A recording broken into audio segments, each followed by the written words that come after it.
His Excellency Nana Addo Akufo-Addo, Ghana Mampanyin, the sitting president. Samre wadinanu di sema etwato e de bre Ghana for. Yenye nim se Nana Addo Akufo-Addo Ghana Mampanyin free aban mu. Na se nimfie nwɔtwe obedi na konya ne so na so. Enti ebra so se ebra boy ye efiti emfie ebra edi ni si 2016 till 2025 kosi se ye de His Excellency John Dramani Mahama besi akunya so ne de oda so a Ghana Mampanyin.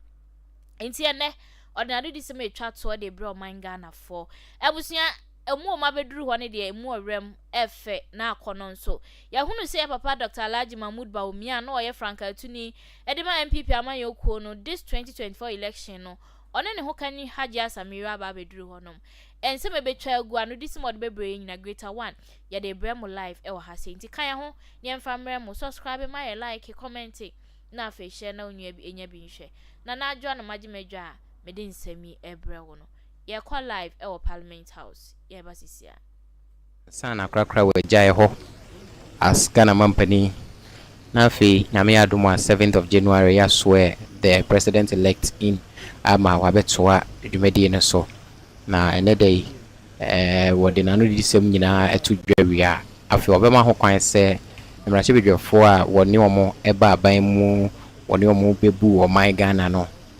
yede omo nyina adwuma ebekwa awie na afi omo a womu drinks in kesi anaso womu dua kesi ebubu ye nti omo ntimi ansan ama biem no eja womu akomufie na womu akodi womu nuanom ne omo maamenom ne omo yerenom aduane na afi womu a nyame ye omadom ma womu timi edware tsunami kesi efri ye no womu nso 6th of January ya so mu ina womu abeto aso to hwe opania wono ena navy benifo a womo ba ha omo hye ntade fitafita no wodoma no ena wo siesie wa ye hwa e bia belt no emu ago na wasiesie ama wo a ohwa wo che no nya ya mframa behu na akọ na wasiesie ama wo a ohwa wo se kan no kra bia no no ba bia hwe na hwa na wo bi ba bia ne nyina na wasiesie ama ansana Ghana Mampanyin abedu nimso Mampanyin ba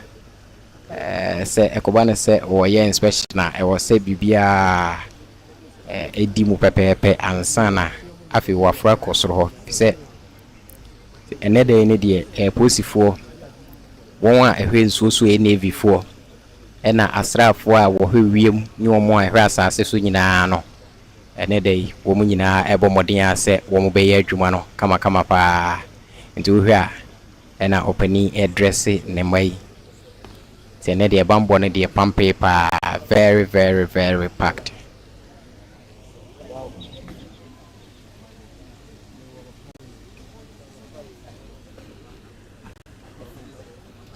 Kingsford up in Crow say those who are there saying respect the elders should stop that mantra. Disrespect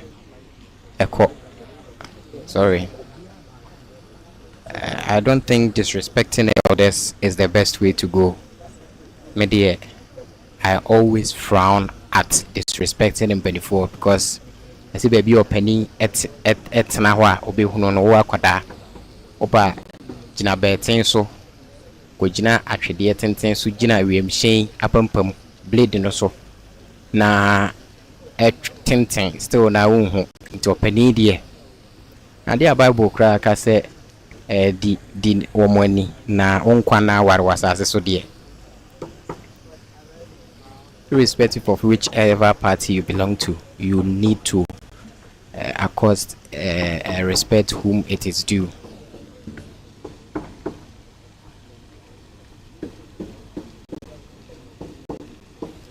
Timika was the 8th Parliament and Chibia na Ghana Mampanyin e dissolve no na abeshia omo final meeting na omode sa dwumade nyina ombedi wo mrahye bedwam abawie no ene dey na ewie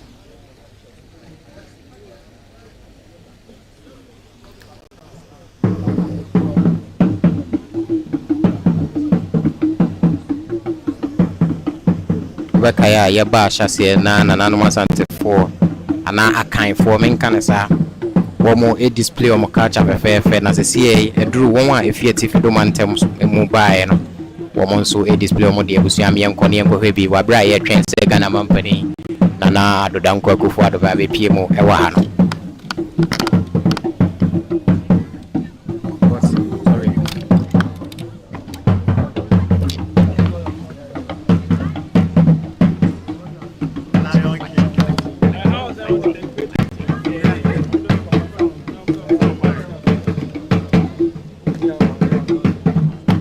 Any and if you do man tell more amamre ni amane na e hwegu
Ghana wadio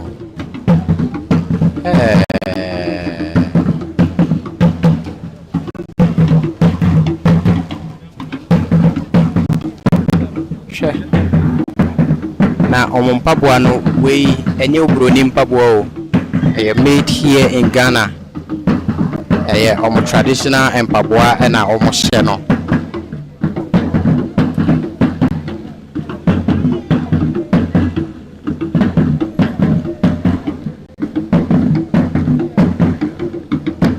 Sanso na ni aisho masie no African print papa bi we dey be say as na betimi apamo na esoro no nso batakaria tifido mantem ho na wo mo ye ni nyina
Honorable Nunu.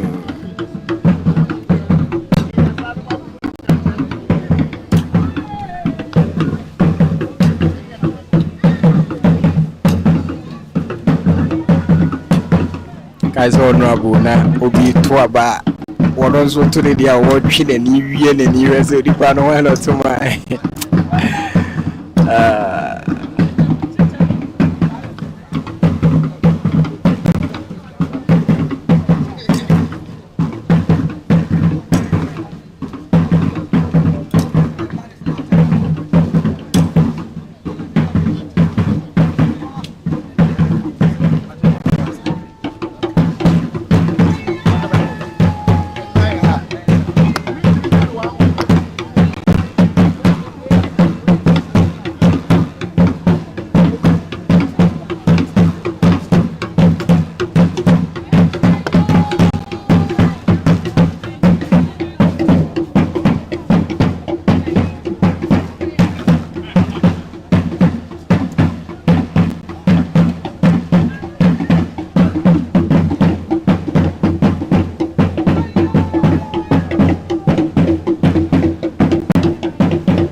the president. What me abuan say under the tender on minor etimenya sumbi. Me atosumi enu under the tender no. On my be a developing economy. Say impuntuo ongoing enu baby a amaya kase na do. Ade ehia say ohiani eba ebetinya akwanya na ba pomodeni school sem no ono nso anya bi. Obi antimi nka say the free SHS na ama obi a o maame na o papa eni bi. Ene soon to be the president, His Excellency John Dramani Mahama. How be president? Obi akosu anameboa. Nana Addo Dankwa himself akosu near me na akosu. Enti Nana Addo Dankwa ya ade bia. Ene MP Yabaya. Ohie ni bisobusu ani badwen se dachi na be fama ye nipa.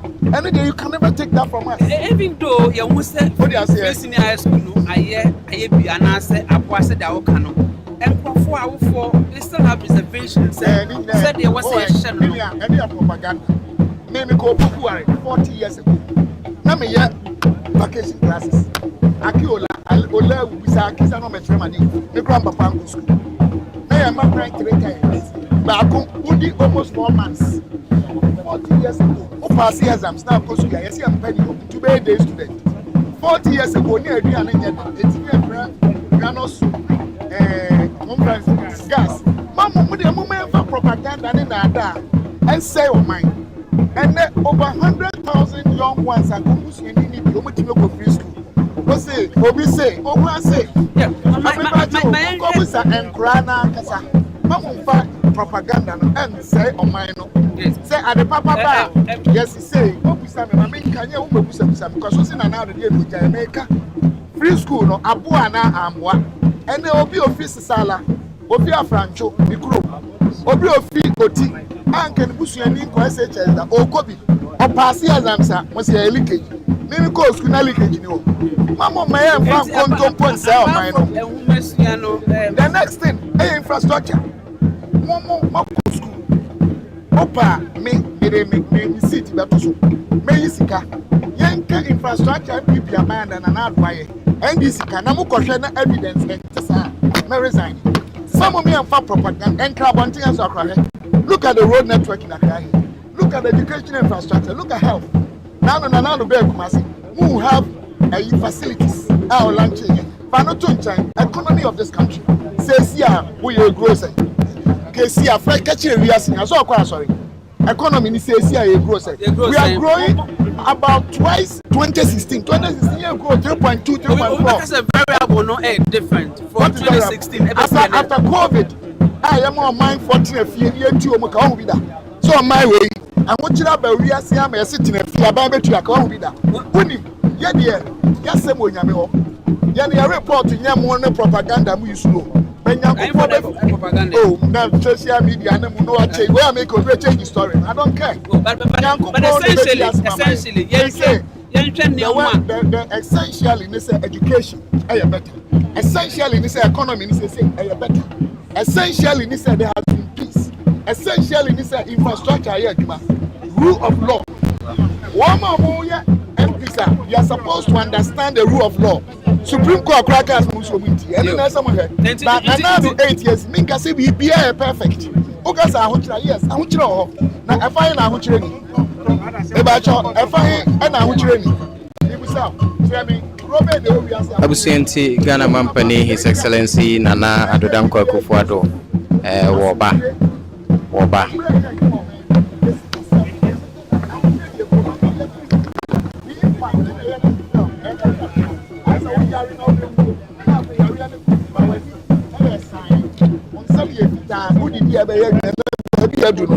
Another education. I better. I better. Great. God bless you. Yera Stephen Amwa and Wakasano. IGP Yera George Kufudampare Epiaba and Idia Dancy Ghana Mampani Eba.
Ghana Mampani, His Excellency Nana Addo Akufo-Addo, and an shame.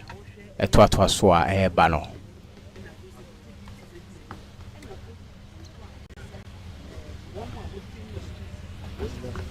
Oban Sumponko, Idinanim.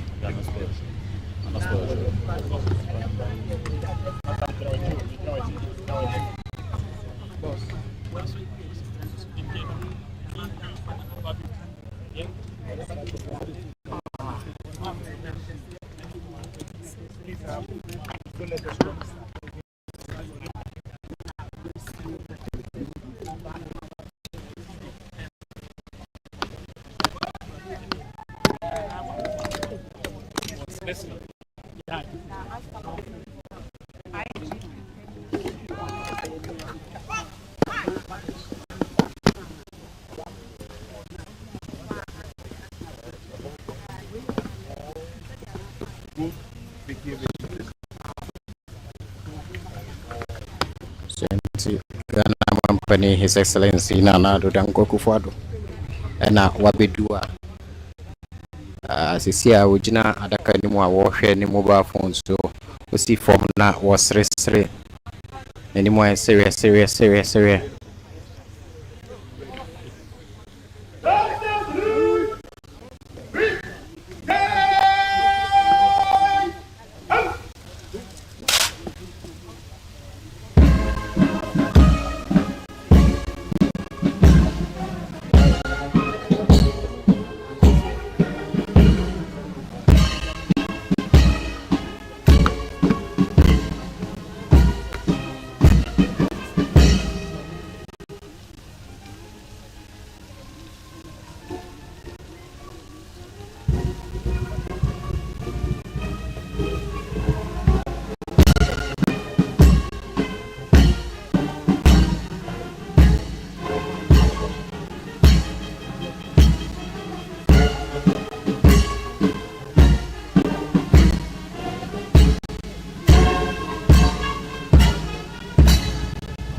West Dar Commerce. Drive mountain-bike to Ghana. Next to Bank Empire with the mental bank 8%. Very suspect.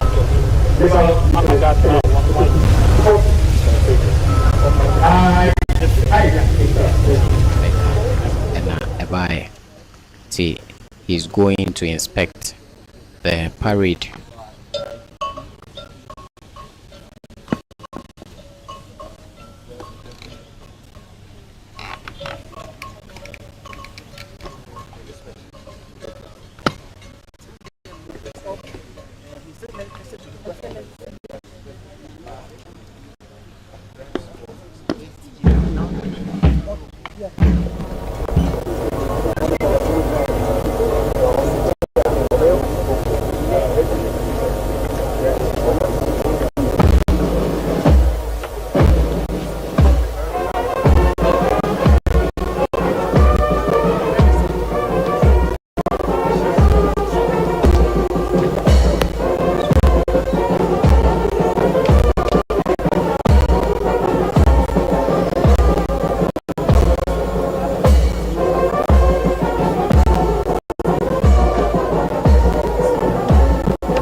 Mr. President, inspection over. May I have your permission to march off the guard? Aye, Mr. President.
Go!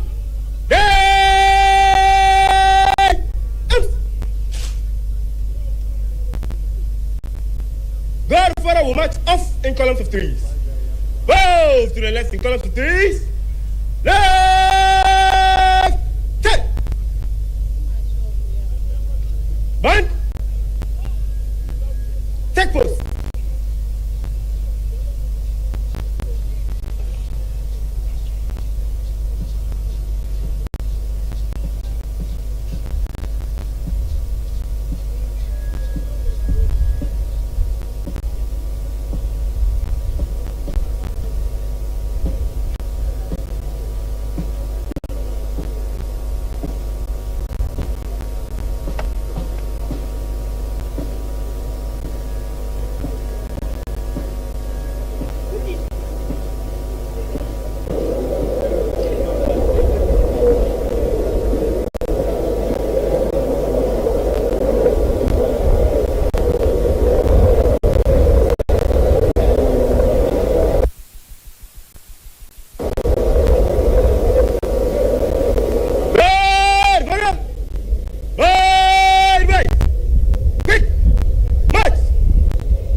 So that's in your shorts now, the chamber itself. The president is already in Parliament House, and as we speak, he's going to be ushered in by the Speaker of Parliament.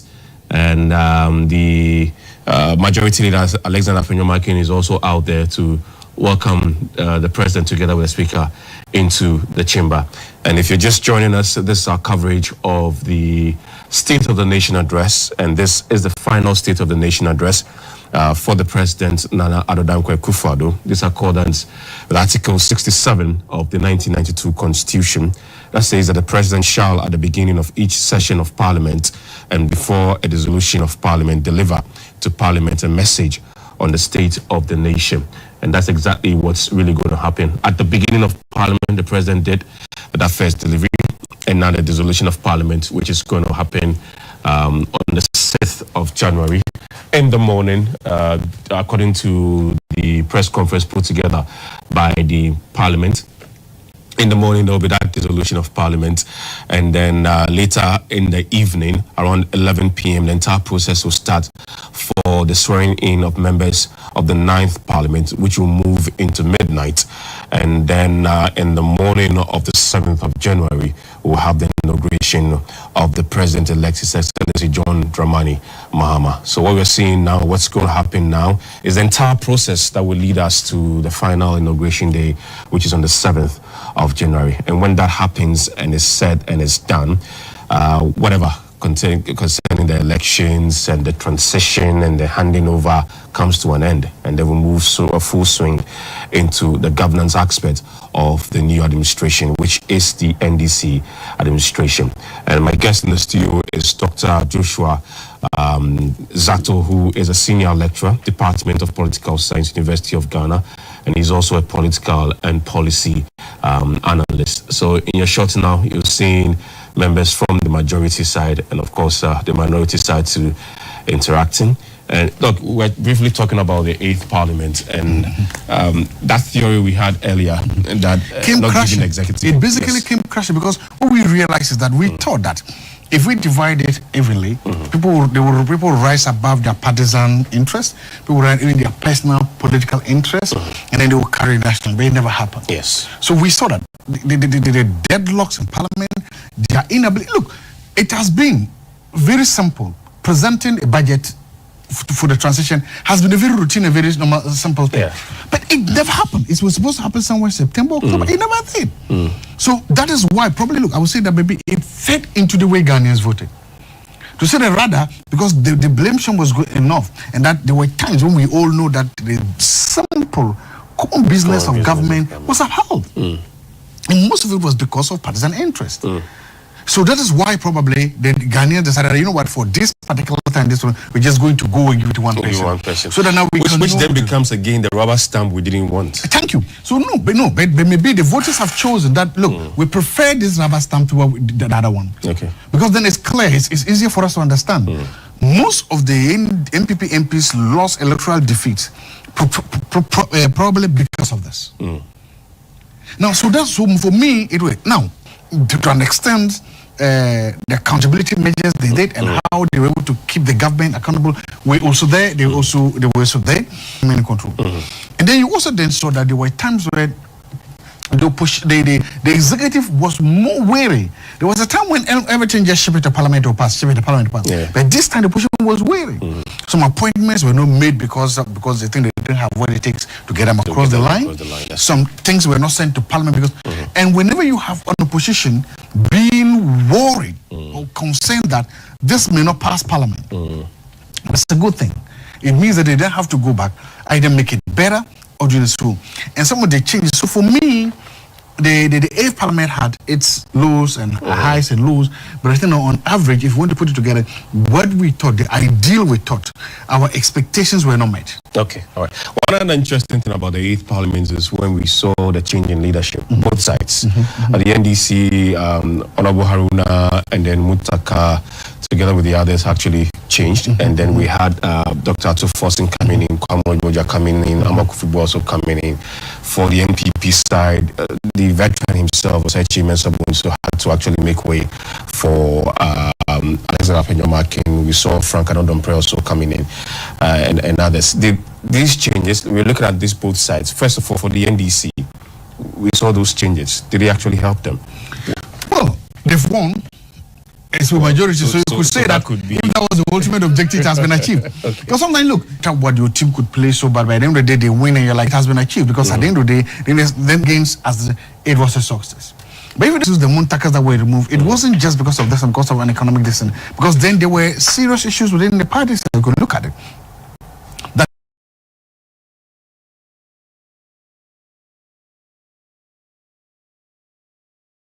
The party in and of itself, it was also about loyalties. In the end, it's whether you like it or not. It is the chief that's a hard United Vanderpoy and then Henry Court, the Interior Minister. Joining them is Nelson Dafiamepo, and in a very beautiful conversation that they are having in the exchanging pleasantries. So this is the Chamber of Parliament, and like I stated earlier, in your shots you're seeing the Chief of Staff, Madam Primo Sopari. You're also seeing the wife of the Vice President, Najasemina Baomia, and then you're seeing the First Lady, Mrs. Rebecca Kufuado, and on your shots there is Addo Asafo also, and then we have George Merikuduka exchanging some pleasantries there with the First Lady, and then the wife of the Vice President, and then the Chief of Staff too. And again, in your shots, moving at just at the other side of your eye is a conversation going on between Nilati Vanderpool, who's actually going out of Parliament, and he's not coming back into the 9th Parliament. And then, interestingly, Henry Korti too, who's the Interior Minister, is also not coming back to Parliament because he lost his seat. Nilati did not actually contest this time around, but Henry Korti did contest, and that's I also not the Central. I also did Central, and he lost that particular seat there to the NDC. Yes, we're talking about the changes in leadership. Yes. So you saw that part of it was that at that time, we was explained, there was a very simple argument that, well, it's going to be about the economy, let's bring the economies to the forefront. So that was the argument that will be sold. But there was an argument that it was a power struggle. It was almost like a code like within there. It was about loyalties. Because it was agreed that the Honorable Montaka and Honorable Addo were loyal or loyal enough to President Mahama. And that they also used to their power to succeed. You had these dynamics going on. So if both the national chairman and the presidential candidate thinks that you, the minority leader, then you were being too powerful, you're not loyal to them, then it looks like a curbing their wings and freedom from flying. Okay.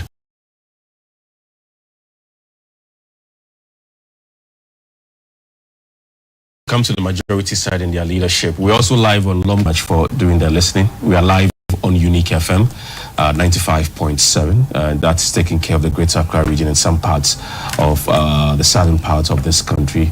On the shots now these are pictures of traditional leaders who are also present at the public gallery. So you have that's Elia Fortiago, former member, still a member of the NDC though. And a traditional leader there representing the Konkatamanso area there. So these are traditional leaders there in your shots at the public gallery. And all these people are present to listen to the president's final State of the Nation address, which he'll be delivering anytime soon.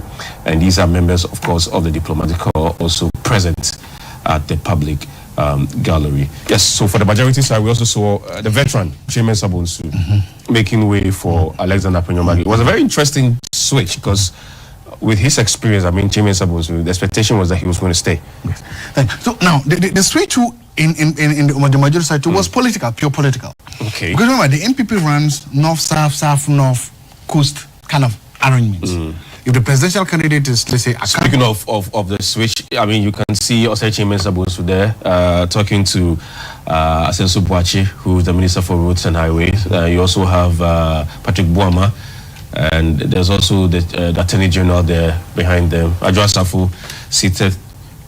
And these are sides of the majority side. And as we speak, the president is gradually making way into the chamber. The president is making way into the chamber now. We're also live on Facebook, which is Ghana Broadcasting Corporation, and then GTV. So we are getting you live from all angles that you can actually think of, on television, on radio, and then of course on the internet. And I would say that it's the biggest coverage we're giving coming from the Ghana Broadcasting Corporation. In a short time, the Speaker of Parliament, and there's also the Vice President there, followed by the President. It's exchange of hug there coming from Adjo Asafo, and then the NPP. So the moment you had His Excellency Dr. Bawumia from the north, you had his running mate, Honorable Matthew Poku from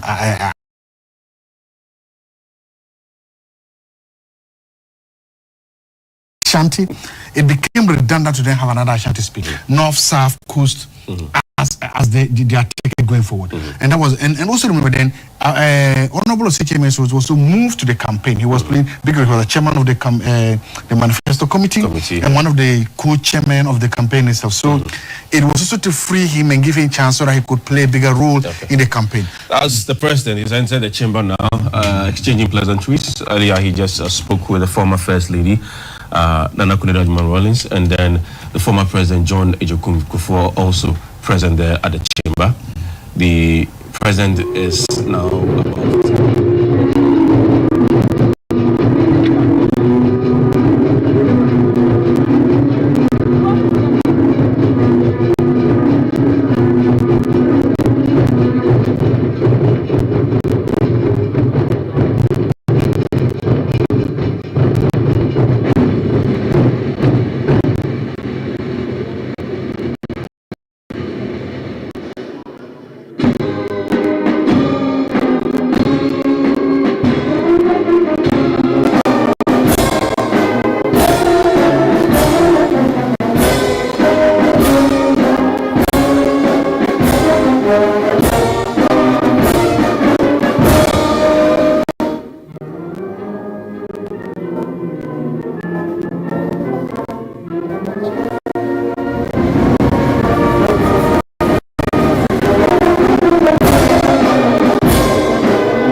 Honorable members,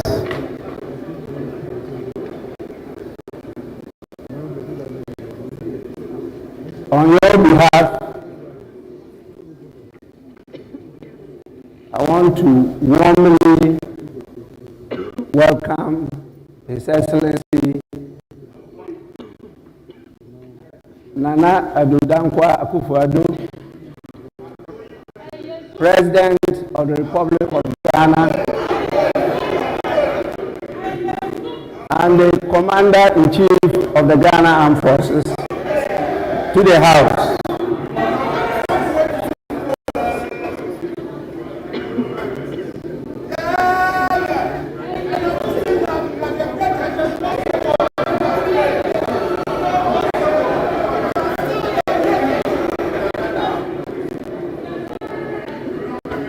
Before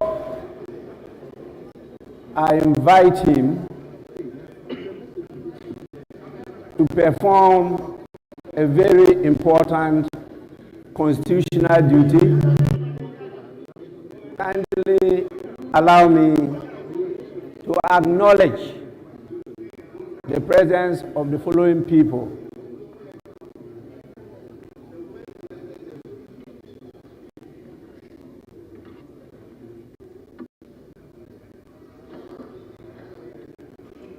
His Excellency, the President,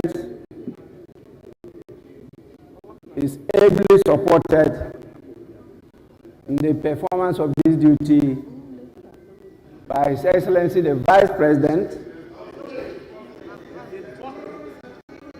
His Excellency Mahmoudou Bawumia,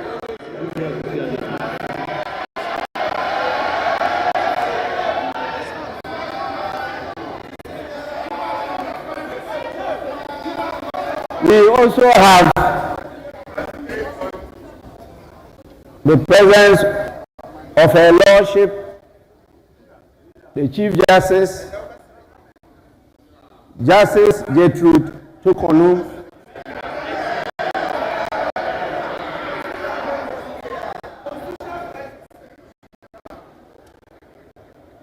and for sure we have the presence of the spouse of His Excellency the President, Her Excellency Rebecca Akufo-Addo.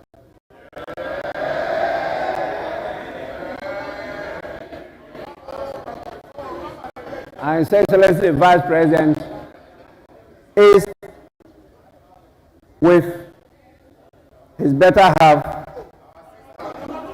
the spouse, Her Excellency Samira Bawumia.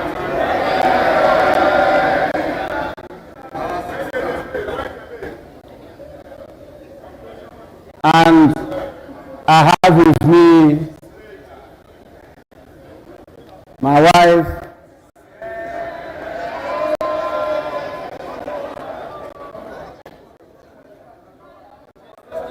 the Left Honorable Madam Alice Ajua Yunus.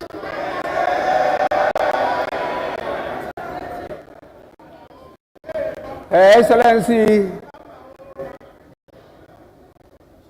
our leadership, the Chief Justice, is accompanied by her spouse, Mr. Francis Tukunu.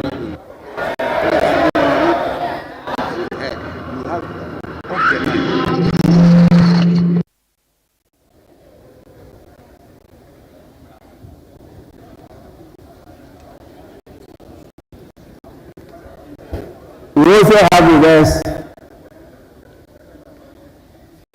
the Chief of Staff, Honorable Akusia Fema Osei Opare.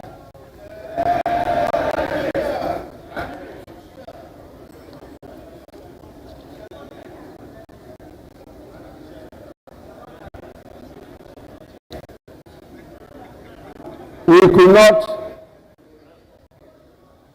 be joined by the chairperson of the Council of State,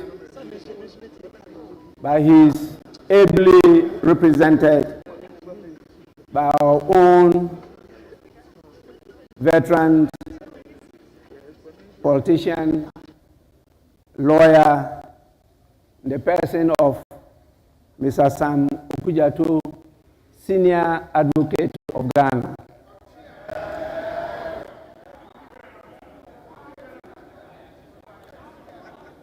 We have with us the evergreen former president, His Excellency John Ajekum Kufuor.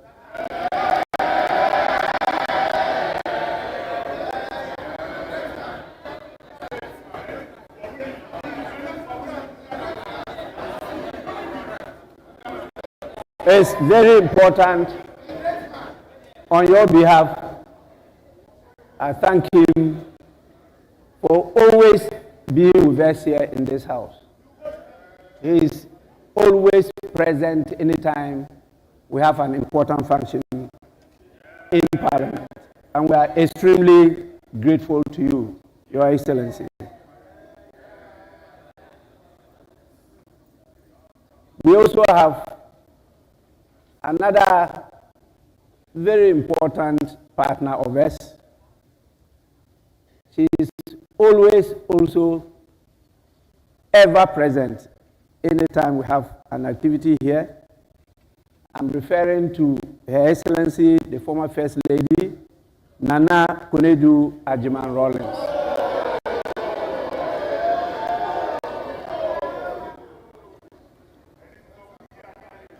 We have with us here almost all members of the diplomatic corps that are here with us, and definitely you can see them at the important visitors public gallery.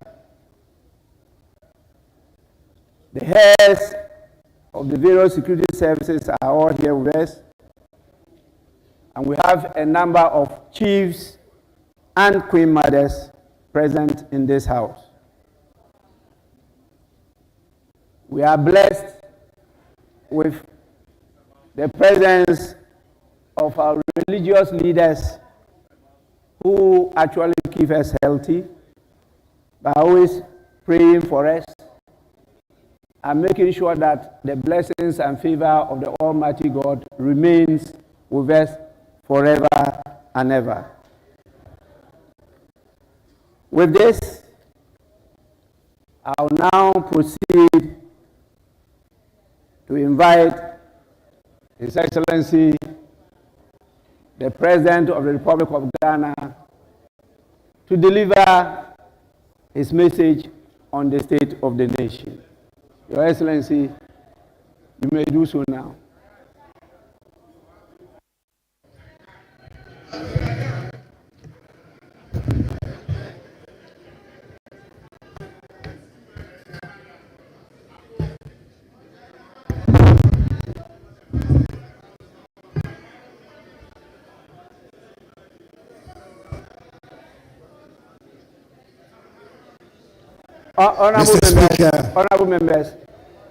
Honorable members, please.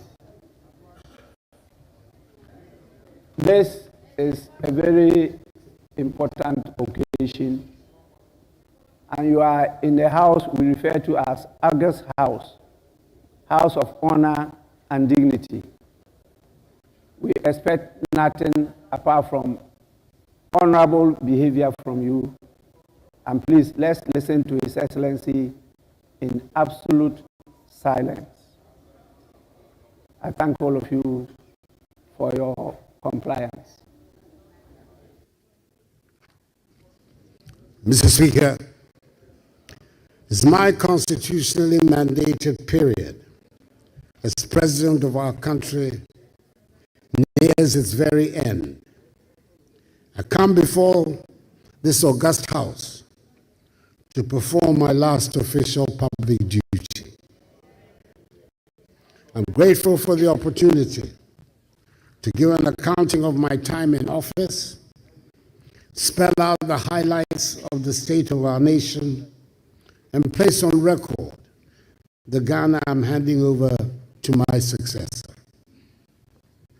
In accordance with protocol and convention, it is good to see that my wife, First Lady Rebecca Kufuor, Vice President Mahamadou Bawumia, Second Lady Samira Bawumia, the spouse of Mr. Speaker, Mrs. Alice Ajua Jonas Bagman, Chief Justice Gertrude Tokunu and spouse, and justices of the Supreme Court, the representative of the chairperson, Mr. Sam Okujeto, and members of the Council of State, Chief of Staff at the Office of the President, the Honorable Akosua Fremont Oseo Parry, and officials of the Presidency, Secretary to the Cabinet, Ambassador Mercy Deborah Karakari, Chief of Defense Staff of the Armed Forces, Lieutenant General Thomas Opon Pipra, the Inspector General of Police, Dr. George Akufu Dampare, and the various service chiefs are all present.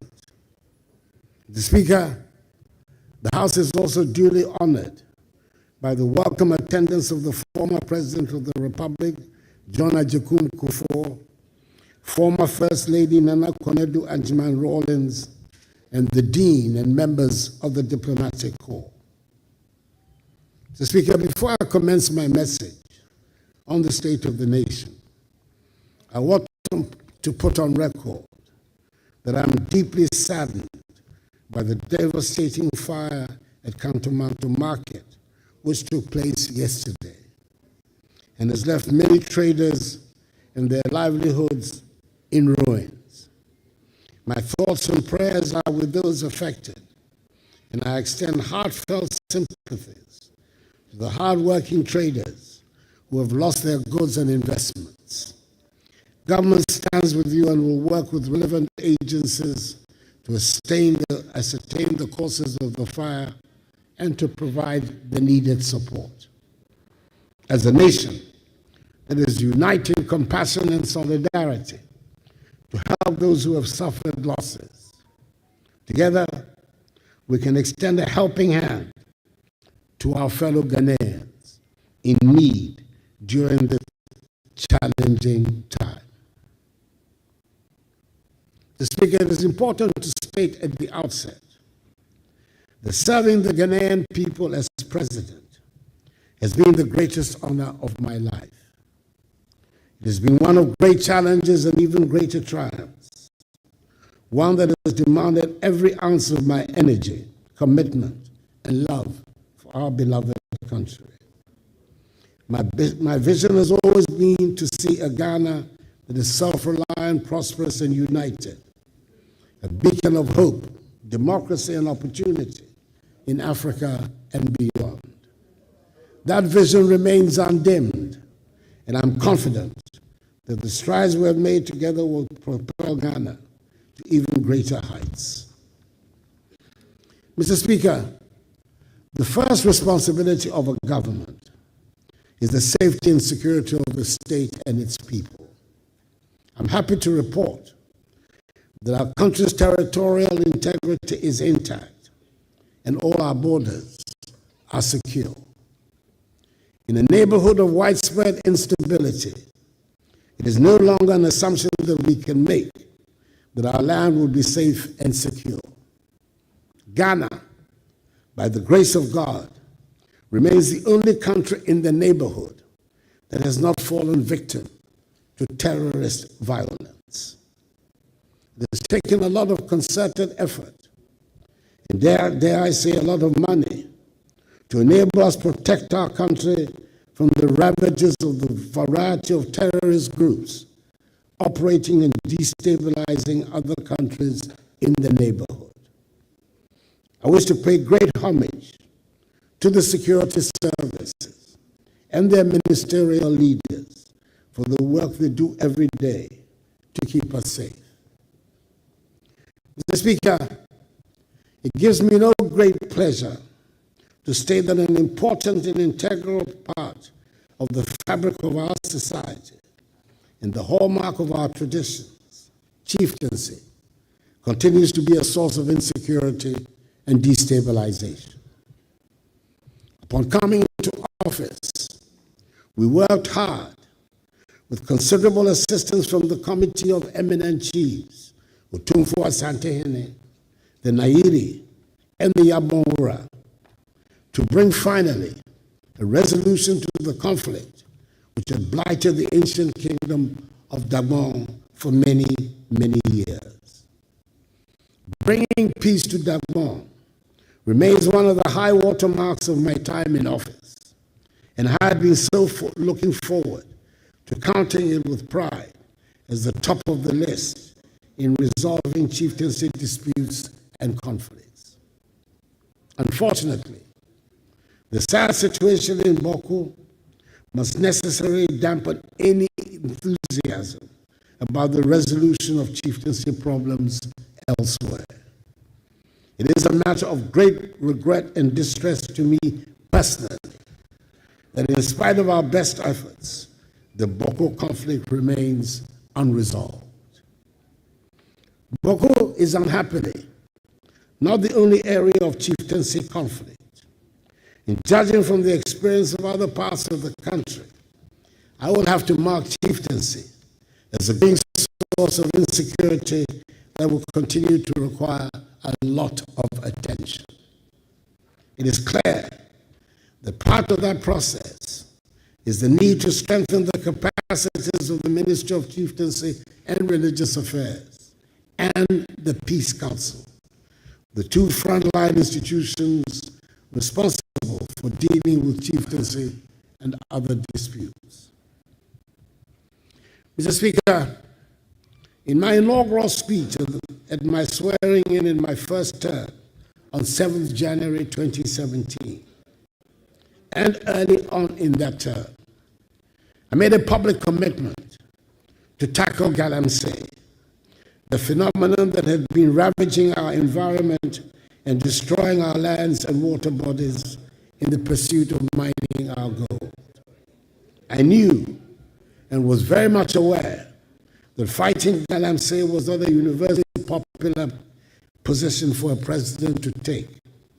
But I felt strongly enough about the need to protect our environment to say I was prepared to put my presidency on the line in the defense of our lands and water bodies.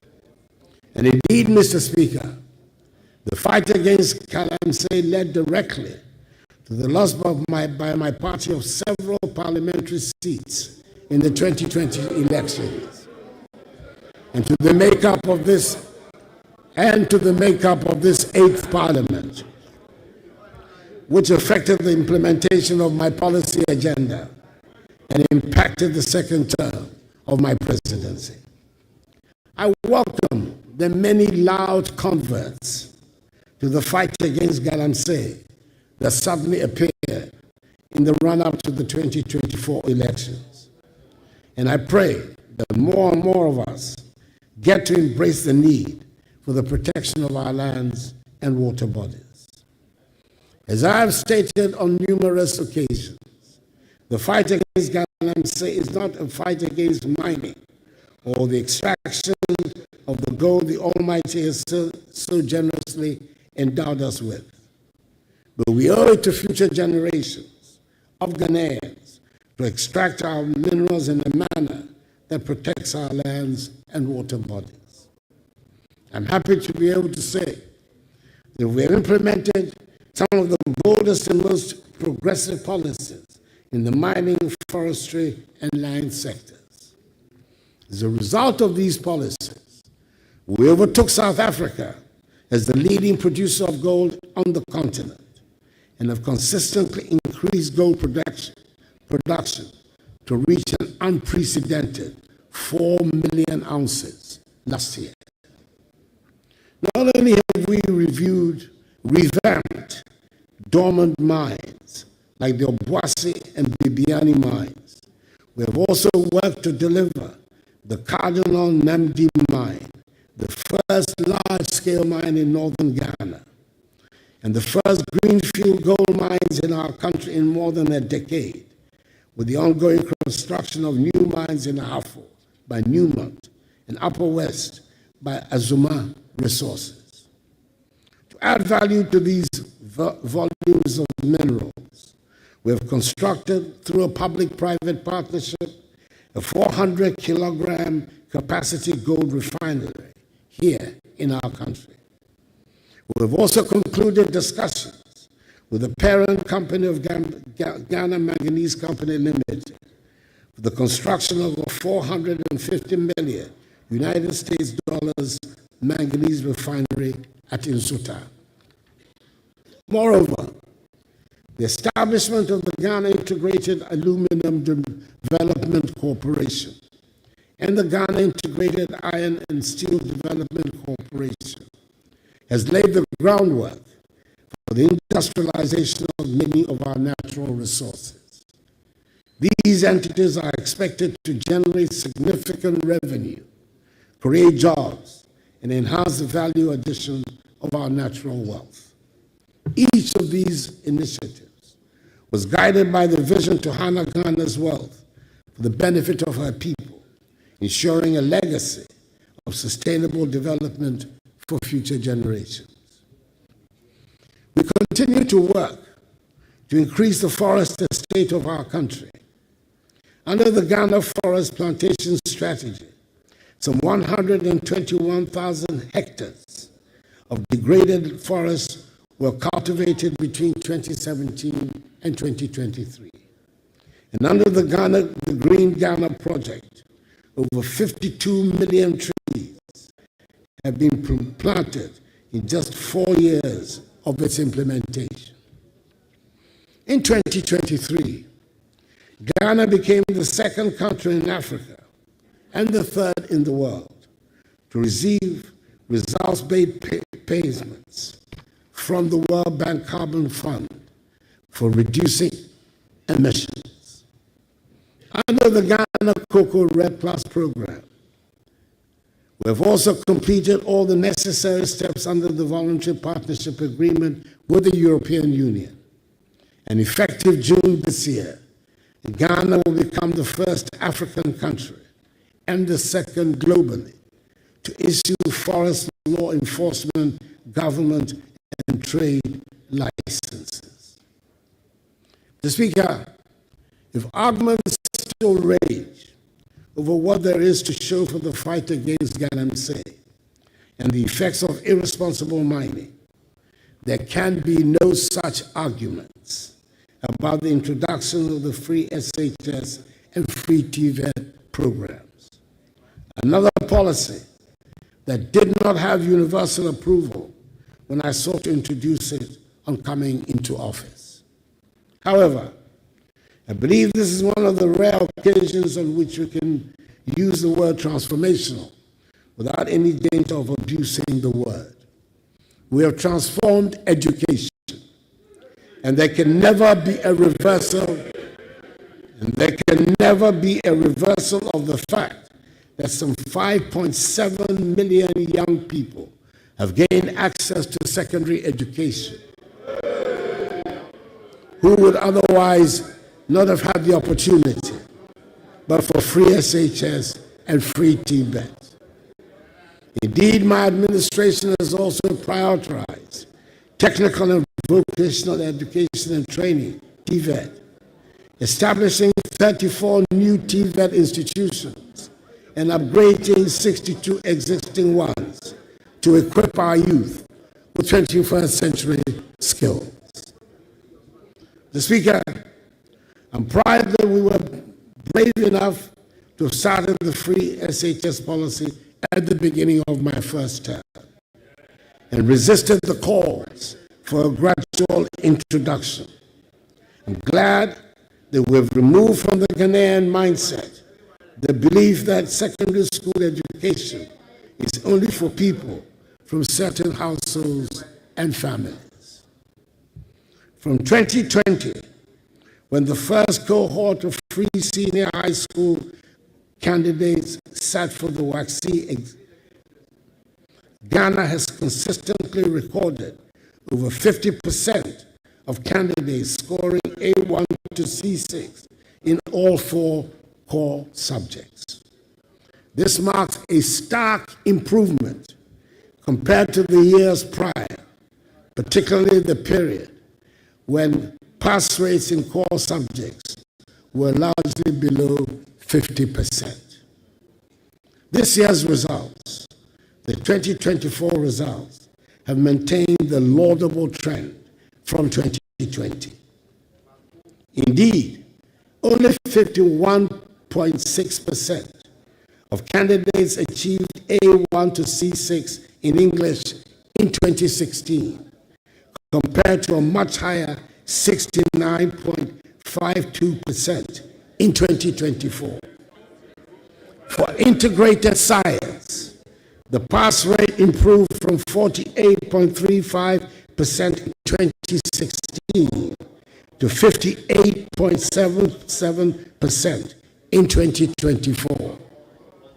Mathematics demonstrated the most dramatic progress, rising from a mere 33.12% pass rate in 2016 to an impressive 66.86% in 2024. Social studies followed a similar trend, improving from 54.55% in 2016 to 71.53% in 2024. Moreover, the 2023 WACC results stand out as the best in the history of the examination.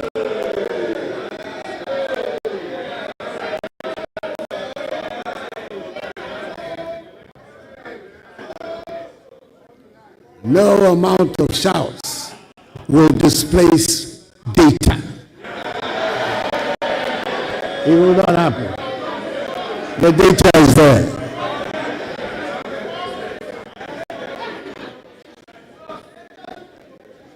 As the best in the history of the examination, with record-breaking performances across all core subjects.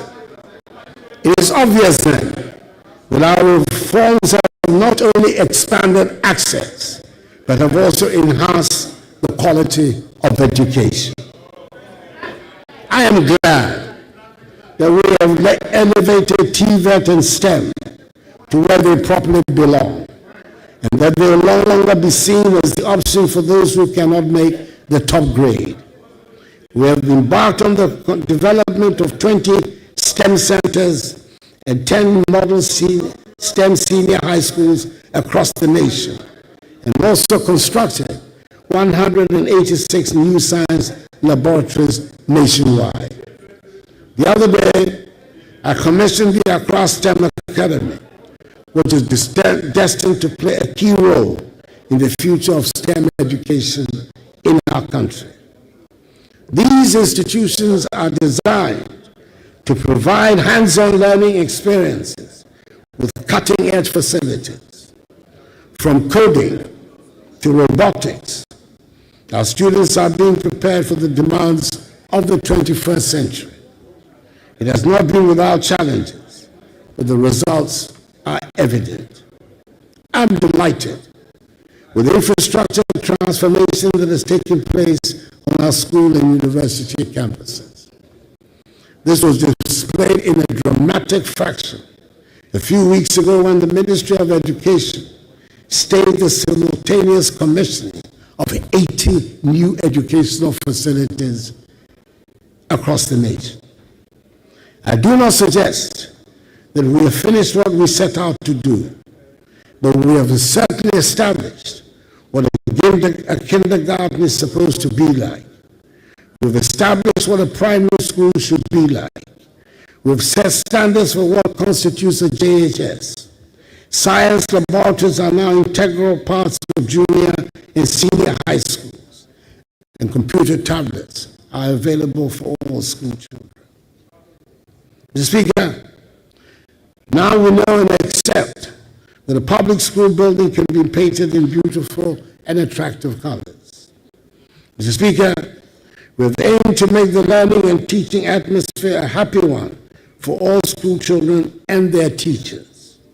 We spend a lot of resources on education in the past 8 years, and I'm persuaded that it is money well spent and the long-lasting benefits for our society will provide the justification for the expenditure.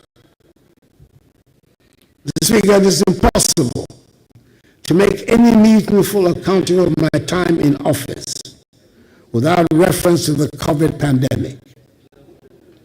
With the passage of time, it is easy to play down the extent of the catastrophe that brought our world to a thundering halt and brought wild animals to lounge on highways.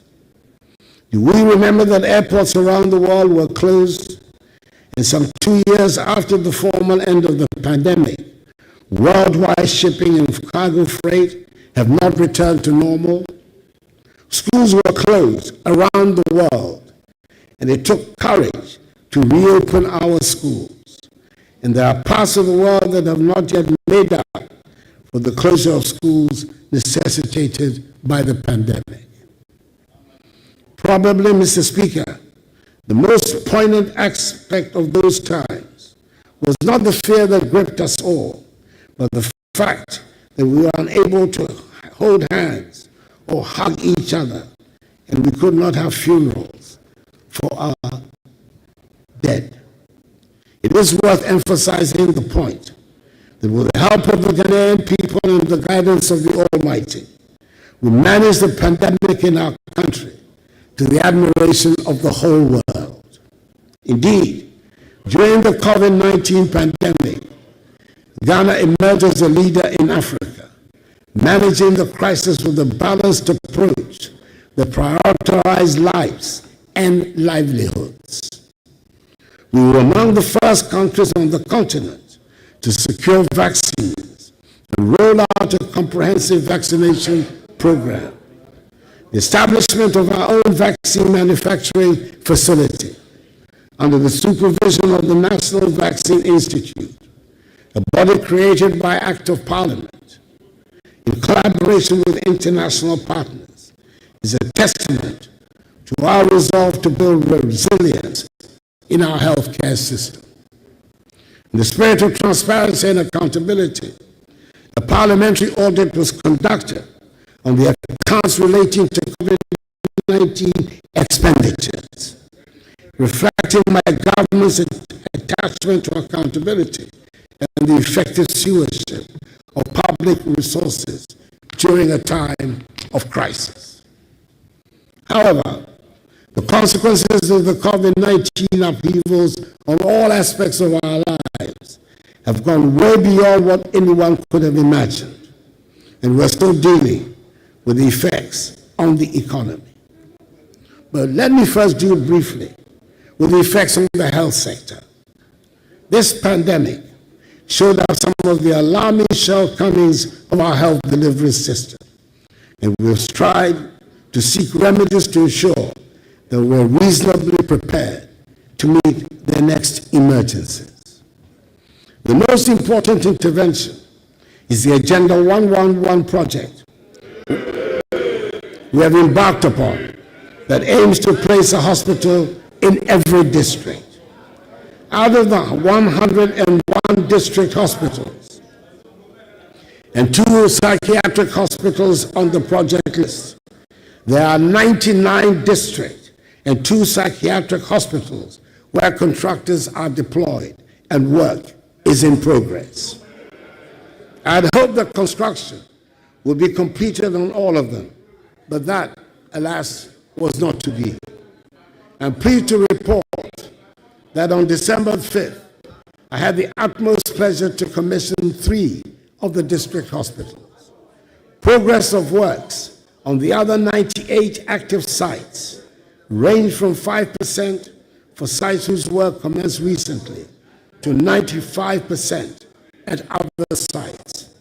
I'm hoping that the incoming Mahama administration will ensure that the project is completed to put our health infrastructure on a sound footing.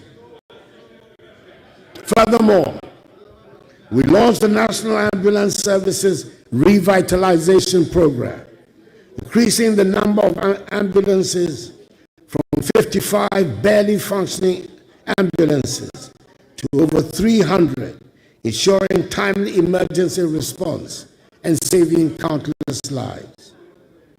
The strides in healthcare reflect our collective commitment to build a system that prioritizes the dignity, health, and well-being of every Ghanaian.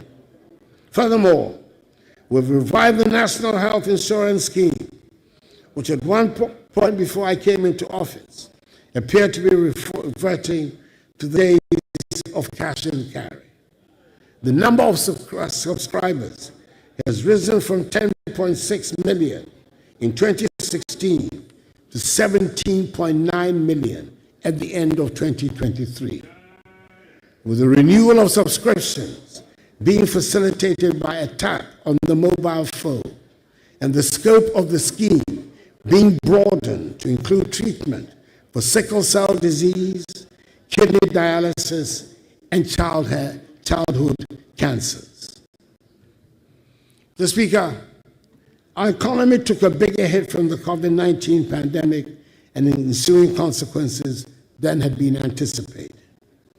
And in 2021 and 2022, we were in unaccustomed trouble. Our economy, which in my first term had been widely acknowledged to have performed creditably, marked by the longest period of single-digit inflation, 7% average GDP real growth rate, and strong external balances, was on its knees. The government's difficulties in Parliament, with the slimmest of majorities, gave the impetus to the international rating agencies to trash us on their assumption that we would struggle to get financial policy measures passed through the legislature. We faced the problems we encountered with equanimity, took a deep breath, and decided to apply for an IMF-supported program, dubbed Post-COVID-19 Program for Economic Growth, PCPEG, in the middle of 2023. The implementation of the program so far has gone well, even as it has been challenging. We have passed successfully through 3 successive reviews of program implementation by the IMF board, with the most recent review approved on 2nd December 2024, leading to the disbursement of $360 million United States dollars. The fund has therefore disbursed a cumulative $1.2 billion United States dollars to date. At the moment, I'm able to say with confidence that the crisis is over, that the economy has recovered strongly and faster than projected.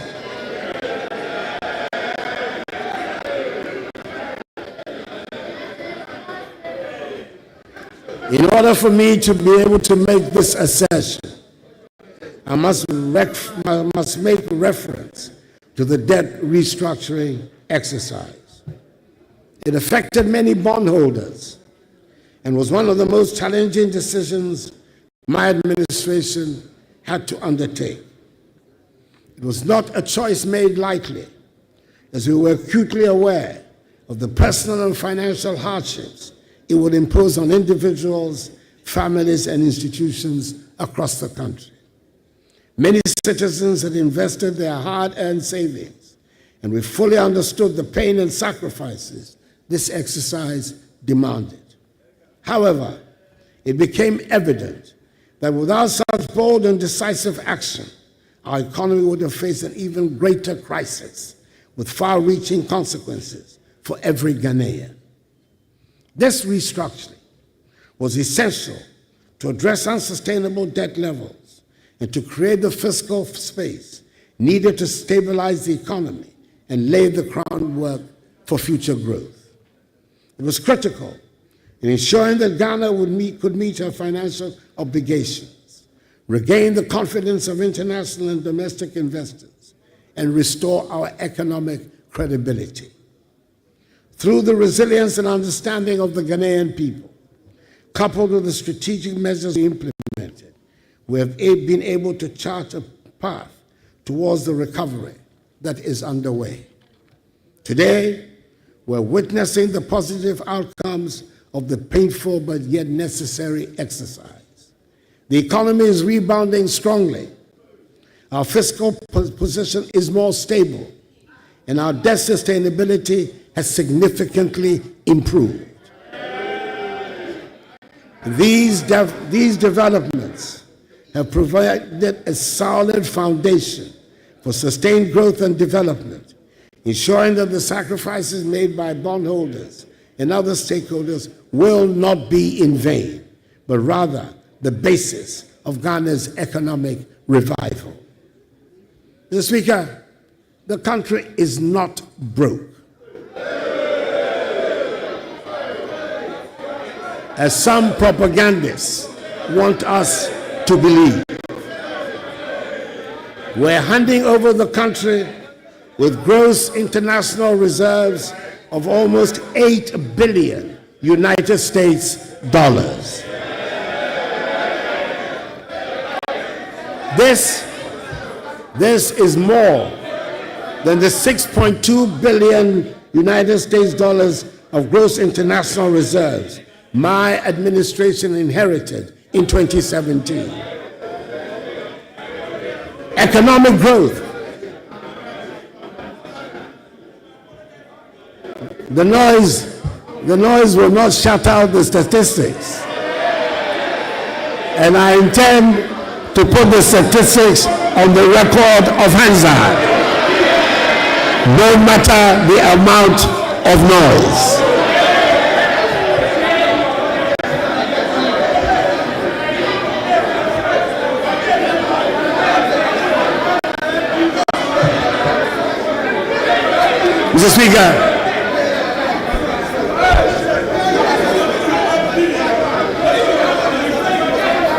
Mr. Speaker, economic growth. Honorable members, the level of interruption is high. Please, honorable members.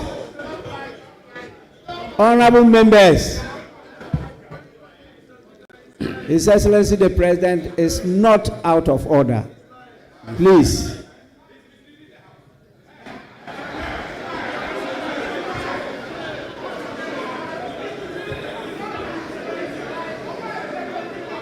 Honorable members, your statistics might be different from his, but that doesn't mean he's misleading the House. He is in order. Please, Your Excellency, continue. The statistics cannot be different. There's only one set of statistics that there is. It cannot be different. There's only one set of statistics. Truth is indivisible. Truth is indivisible. It's one and one only. Your Excellency, thank you very much. As an accomplished member of Parliament, you are out of order. Mr. Speaker, economic growth has also returned to the pre-COVID trajectory with an impressive growth rate, rising from 4.8% in the first quarter of 2024, 7% in the second quarter, and 7.2% in the third quarter. It is projected that this year's growth rate will be 6.3%, significantly higher than the 3.4% my administration inherited in 2017. The growth of the economy is further reflected in the growth of private sector credit. Private sector credit in nominal terms grew by 28.87% in October 2024, compared to the negative 7.5% growth recorded in the same comparative period of 2023. In real terms, growth in credit to the private sector improved to 5.5% compared to a contraction of 31.6% recorded in October 2023. It is further reinforced by improved external balances, with the current account balancing improving significantly to a surplus of 2.6% of GDP in the first 9 months of the year, compared to a deficit of 6.6% of GDP in 2016. In much the same way, the trade balance has improved and stands at a surplus of 3.85 billion United States dollars, compared with a deficit of 1.8 billion United States dollars in 2016.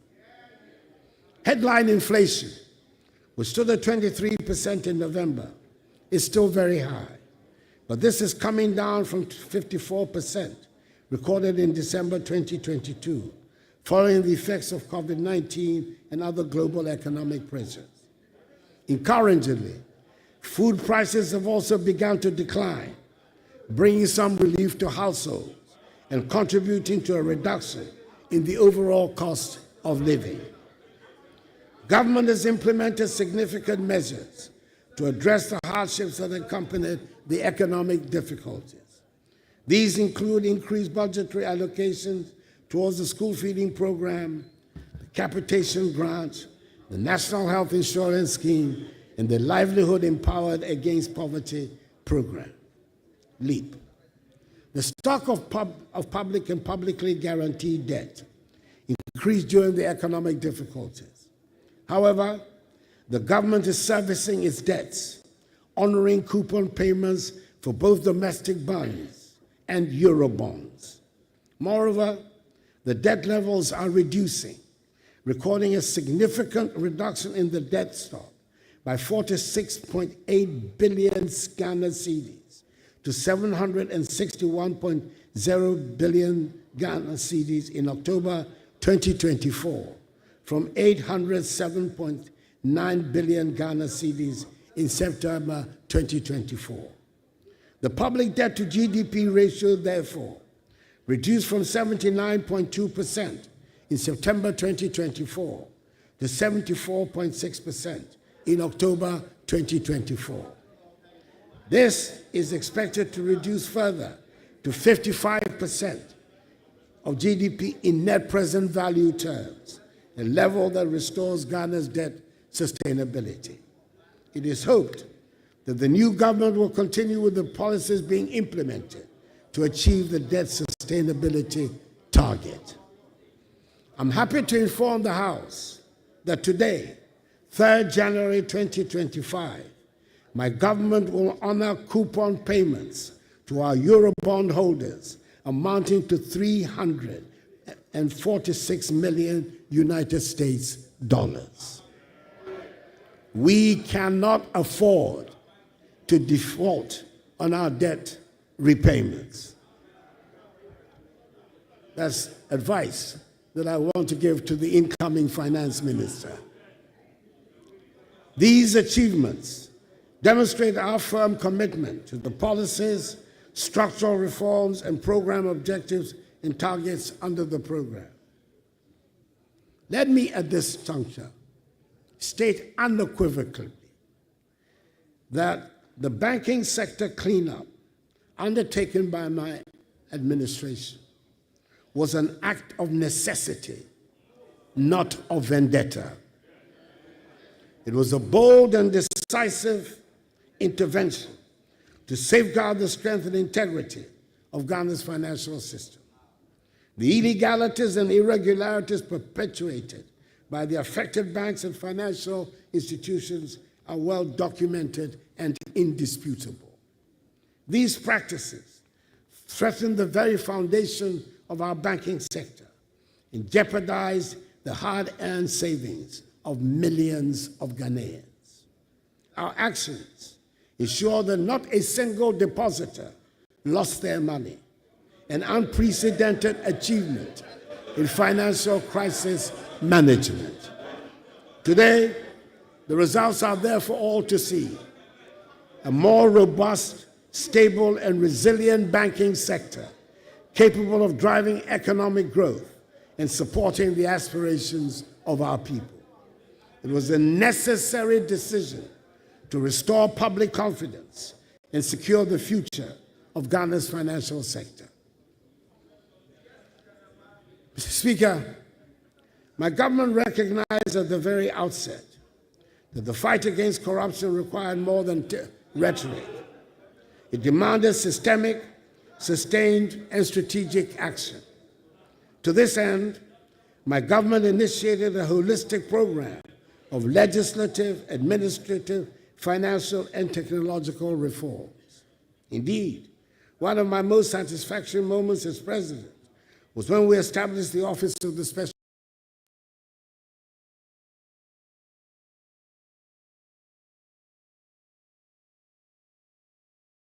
Determination to tackle corruption head on.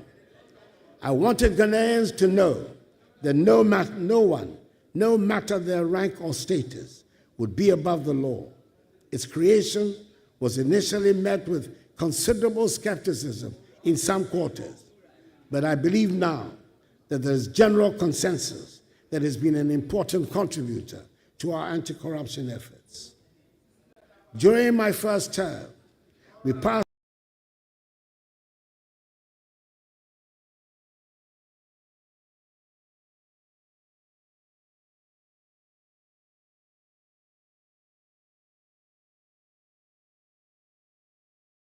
in 2020 and elevated corruption from a misdemeanor to a felony, with harsher penalties of 12 to 25 years of imprisonment.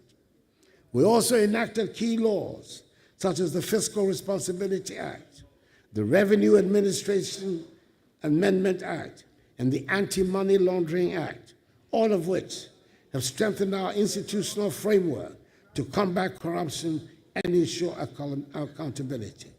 We ensured that all allegations of corruption leveled against appointees were duly investigated by independent institutions of state, which generally dismiss them as unfounded. Budgetary support for accountability institutions has also witnessed unprecedented increases. For instance, from 2017 to 2023, SRA's budget increased by 99%, Parliament's by 100%, the Office of the Attorney General by 162%, the Audit Service by 258%, and the police by 274%. These investments reflect my administration's commitment to empowering these institutions to discharge their mandates effectively, which means that the tools needed to exact accountability from all public office holders, including those of my own government, have been considerably sharpened. The application of these tools, whilst respecting as it should due process and the rule of law, however, should pose no problem, no fears for any honest public office holder. I remember the early days of these reforms when skepticism abounded. People asked, will this really make a difference? Today, the numbers speak for themselves. The Auditor General's report for 2023 showed a reduction of 5.2 billion cedis in financial irregularities, a 32% drop from the previous year. You're not listening to me. You're not listening to me. I've just explained to you. From the previous year, I just said so. Listen, open your ears and listen to me. Mr. Speaker, my government has undertaken impressive reforms to strengthen Ghana's judiciary, enhancing both capacity and accessibility. Key achievements include addressing court infrastructure challenges with the construction of 100 courthouses, 90 of which have been completed and are operational, making it the biggest single infrastructural intervention for the judiciary in our nation's history. The establishment of the Court of Appeal complex in Kumasi, along with 20 townhouses and a guest house for justices in the northern sector, now enables appeals from 11 regions to be handled locally, reducing delays in justice delivery. Additionally, the implementation of the e-justice system has digitized case management and streamlined processes, solidifying the judiciary's role as a bulwark of Ghana's democracy and development. Moreover, the Law House, a modern facility for the Office of the Attorney General, has now been completed. Mr. Speaker,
Honorable members, please.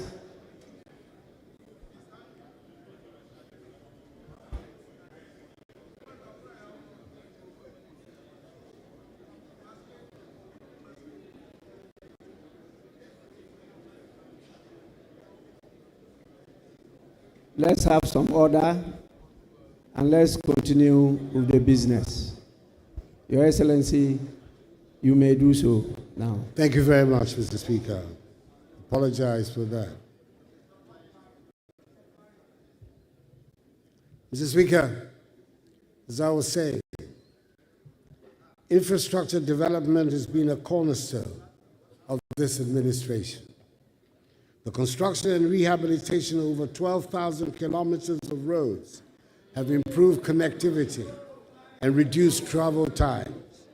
These projects have not only facilitated trade, but also enhanced access to essential services. It is fitting, therefore, to acknowledge that this administration has constructed more roads and interchanges than any other in our nation's history. In the Greater Accra region alone, we have completed the Pokwase Interchange, Tema Motorway Interchange Phase 1, Obechebi-Lamte Interchange Phase 1, the East Legon Underpass, and recently, the Flower Pot Interchange. Beyond Accra, we have also delivered the first ever interchanges in the Eastern region at Sohum and in the Northern region at Tamale. Each of these projects tells a story of commitment, foresight, and a Ghana that is continuously moving forward. There are 14 additional interchanges currently underway across Ghana, each at different stages of completion. In Greater Accra, we're building interchanges at Obetemi-Lamte Interchange Phase 2, Nungwa, Ajingrano, Bone Barrier, Pram, Dawenya, Savannah, and Tema Motorway Phase 2. In the Ashanti region, ongoing projects include the Swami Interchange Phase 1, Anumanje, Makro, Magazine New Road, Ebusiakura, and Abrepo, as well as the PTC interchange in Takoradi in the Western region. These projects represent the scale of our ambition, a commitment to excellence and growth that knows no limits. Just speaking in aviation, we have expanded airports, including the construction of the Yakubu Tali International Airport in Tamale, the Prempeh the First International Airport in Kumasi, the rehabilitation of the Sunyani Airport in Sunyani, and the completion of the Ho Airport in Ho. These projects position Ghana as a hub for regional air travel. Mr. Speaker, over the past 7 years, we have revitalized Ghana's railway sector, undertaking key projects to modernize and expand the network. Notable achievements include the rehabilitation of the 66-kilometer narrow-gauge Western Line from Kojokrom to Takwa, the construction of a 22-kilometer standard-gauge line between Kojokrom and Manso, and securing funding to extend the Western Line from Manso to Huni Valley, connecting to the port of Takoradi. Additionally, a 6-kilometer standard-gauge line in Kumasi is underway, and the Tema Mpakadan line has been completed. Progress of the Ghana-Burkina Faso Railway project further underscores efforts to enhance regional trade and integration. Just because we have made some good strides in improving the housing sector. Over the period, we built 1,070 affordable houses and broke ground for an additional 800 in the Greater Accra region. We've also established the National Home Ownership Fund, which is delivering 534 homes in Tema Community 22. We delivered the 1,000 homes to the security services and are delivering 600 homes for public servants through the Bungalow Redevelopment Program. Mr. Speaker, the transport sector has also seen the deployment of electric buses in major cities, reducing carbon emissions and aligning with our climate change commitments. These advancements signal Ghana's commitment to building a sustainable transport infrastructure for the future. Behind every completed road and bridge is the story of lives transformed, farmers reaching markets, students accessing schools, and families connected.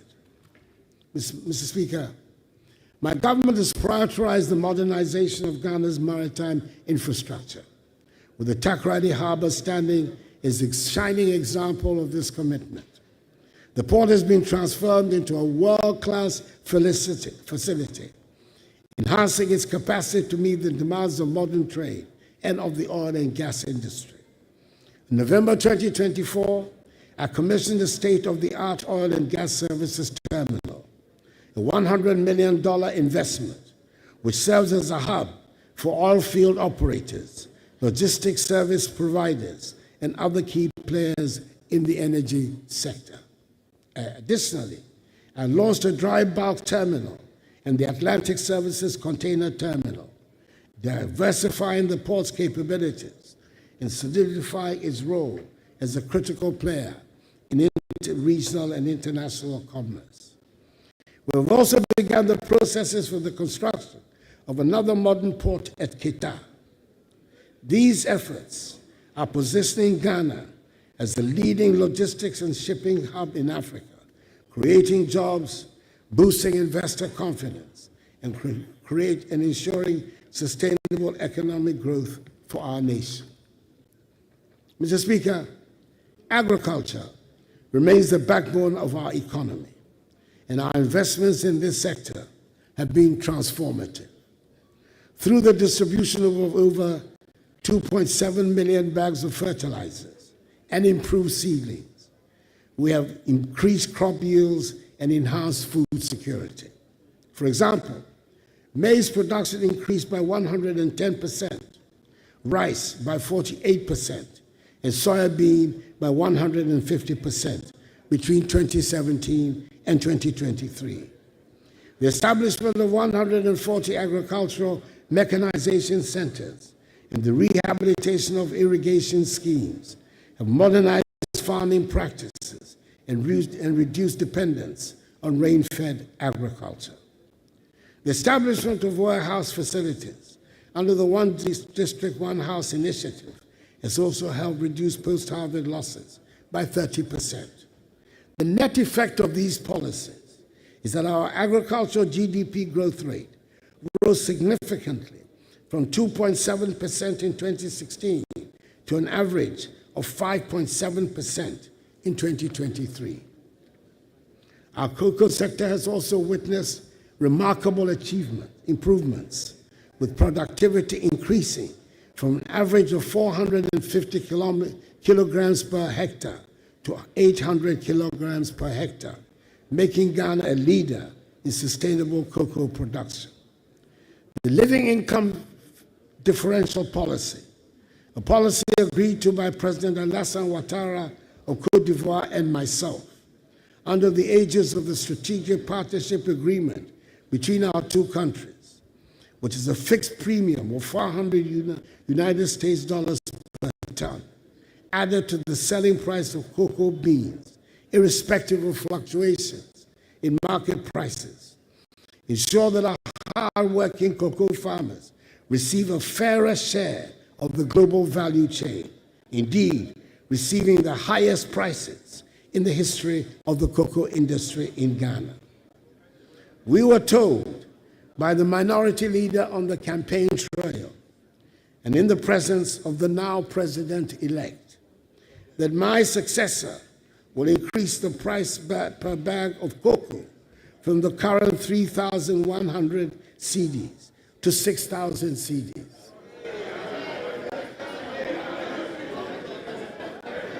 Our farmers will be very happy when this pledge is realized. In the fisheries sector, Mr. Speaker, the construction of 12 landing sites and cold storage facilities across the coastal regions, along with the commissioning of the Jamestown Fishing Harbor and the Almina Fishing Harbor, has improved livelihoods and reduced post-harvest losses. These interventions have significantly boosted the incomes of our fisher folk and contributed to the sustainability of our marine resources.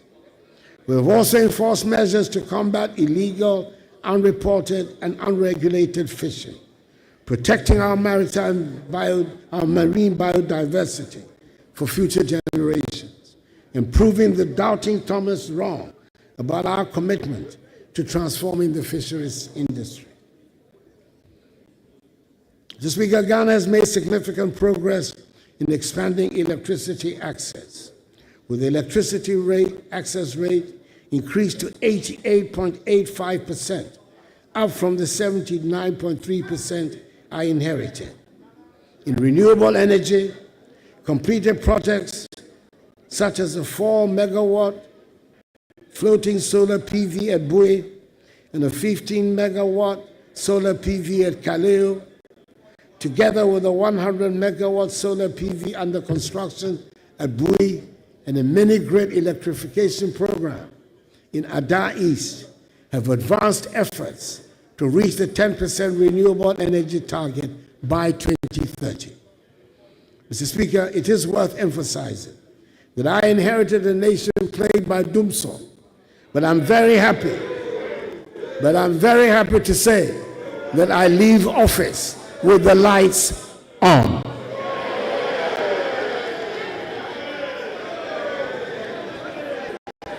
This achievement did not come without its challenges.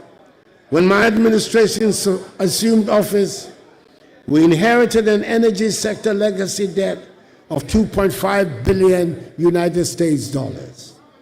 The Energy Sector Recovery Program, developed by government and the World Bank, projected that this debt would balloon to a staggering $12.5 billion United States dollars within 5 years if no decisive actions were taken.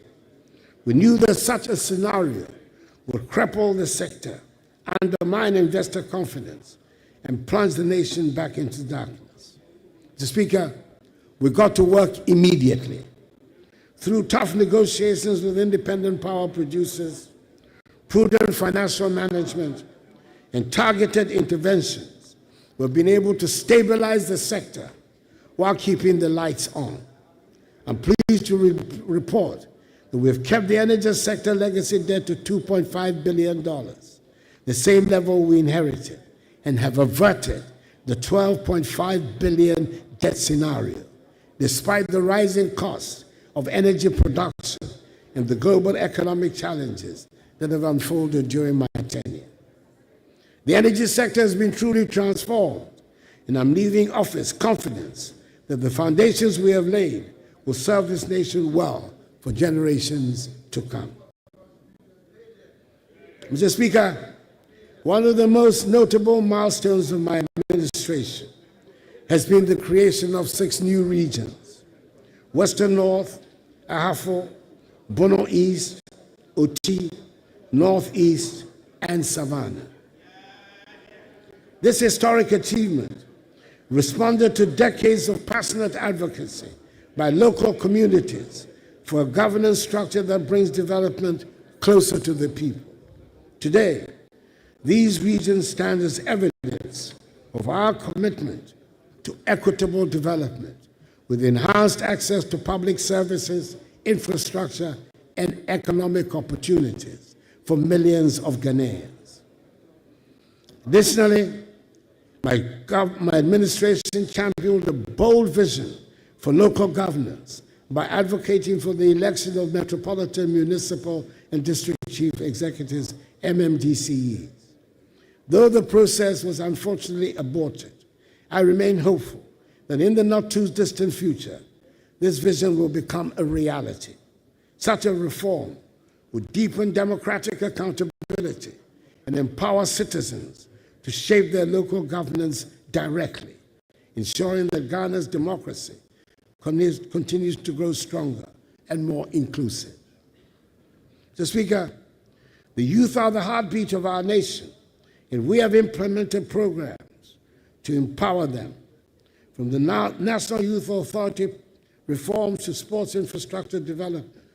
We've ensured that young Ghanaians have the tools and opportunities to thrive.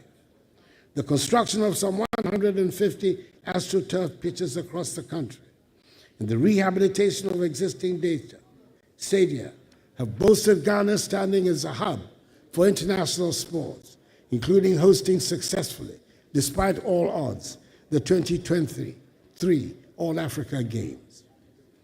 Creating an entrepreneurial climate has been a cornerstone of my administration's vision for empowering Ghana's youth.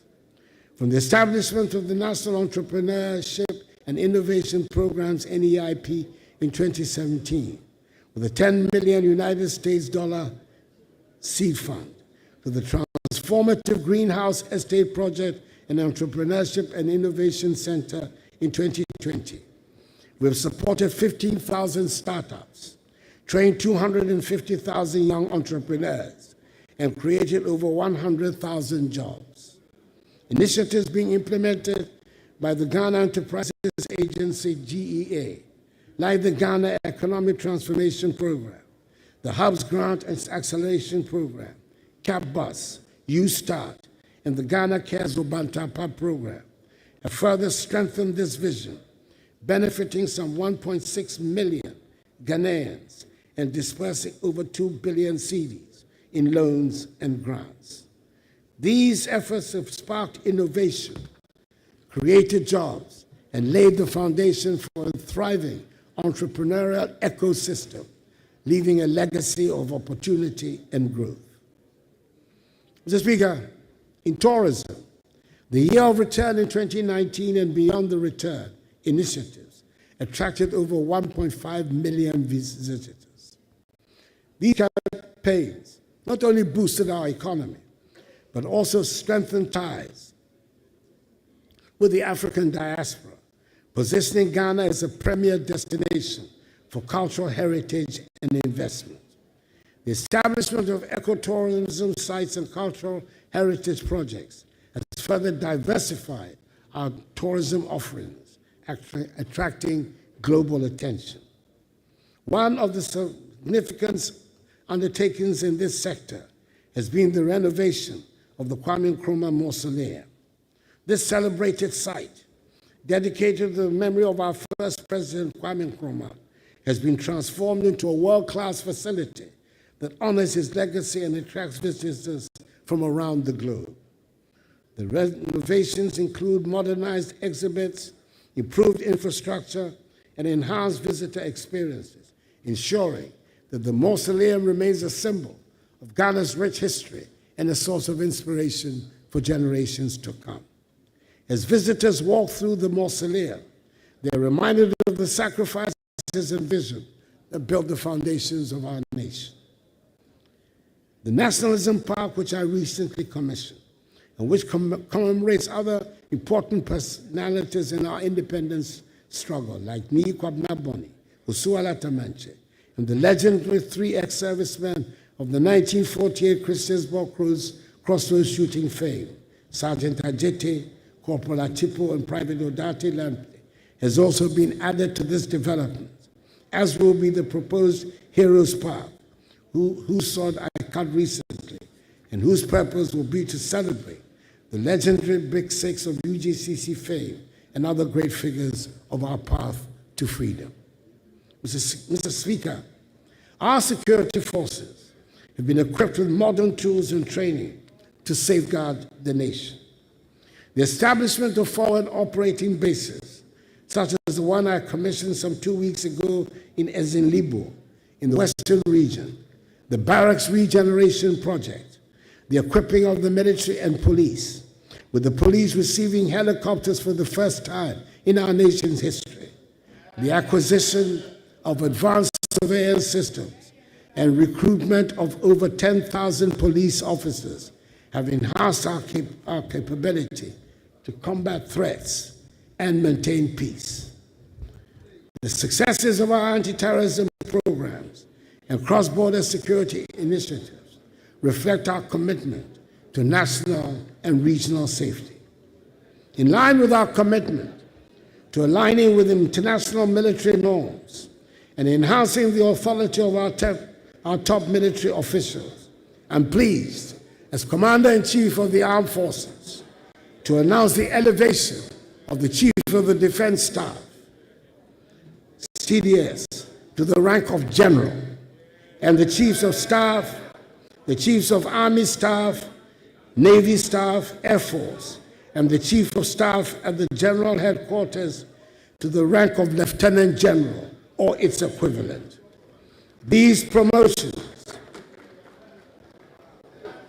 alongside our successes in anti-terrorism programs and cross-border security initiatives, position Ghana as a serious player in defense and bolster our international partnerships in peacekeeping and security.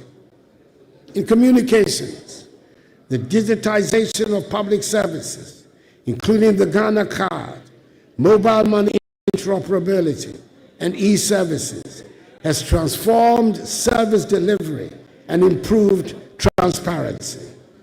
These initiatives have positioned Ghana as a leader in digital transformation on the continent, with over 18 million Ghanaians enrolled in the National Identification System. The expansion of broadband connectivity to rural areas has bridged the digital divide, ensuring inclusive access to the opportunities of the digital economy. Every citizen's ability to engage with technology is a testament to our shared belief in progress and innovation. Mr. Speaker, we have tried to make real many of the slogans that have dominated our public discourse since independence.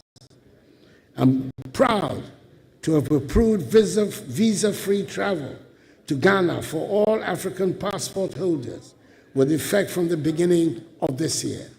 This is the logical next step to the African Continental Free Trade Area and the workings of the largest trading bloc in the world.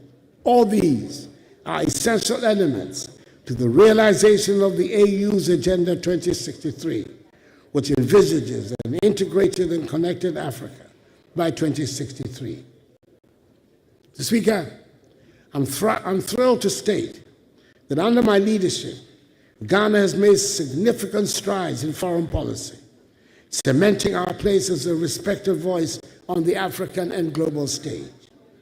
It was during my tenure that Accra was unanimously chosen by the authority of heads of state and government of the African Union to host the Secretariat of the AFCFTA, a crucial phase in Africa's journey towards economic integration.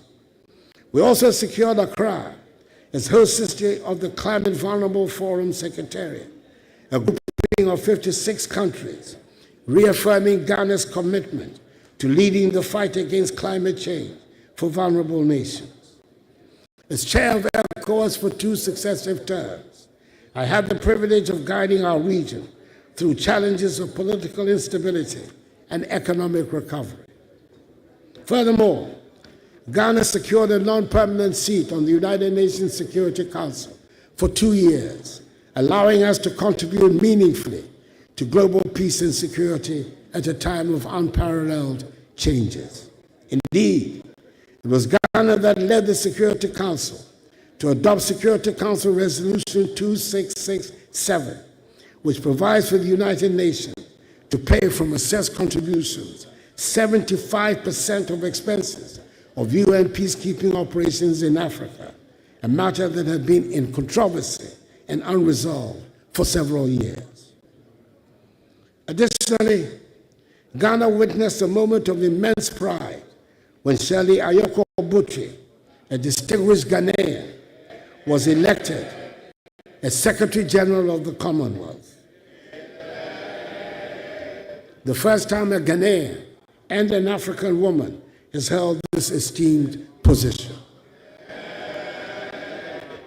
I hope the House will join me to extend hearty congratulations to our Foreign Minister, Honorable Shirley Ayoko Botwe.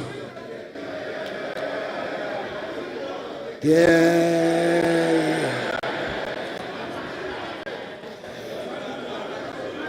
It is a prestigious position, and I'm sure she'll be a successful Secretary General and bring honor to Ghana. Another feather in the cap of Ghana's recent foreign policy has been the attainment this year of full membership of l'Organisation Internationale de la Francophonie, OIF, of which we have been an associate member for some 18 years. Our country, one of the few to be full members of both the Commonwealth of Nations and La Francophonie, has the opportunity to play a constructive role as a bridge between the Anglophone and Francophone worlds, particularly in Africa, enhancing our influence. These milestones reflect my administration's dedication to advancing Ghana's interests and strengthening our standing in the international community.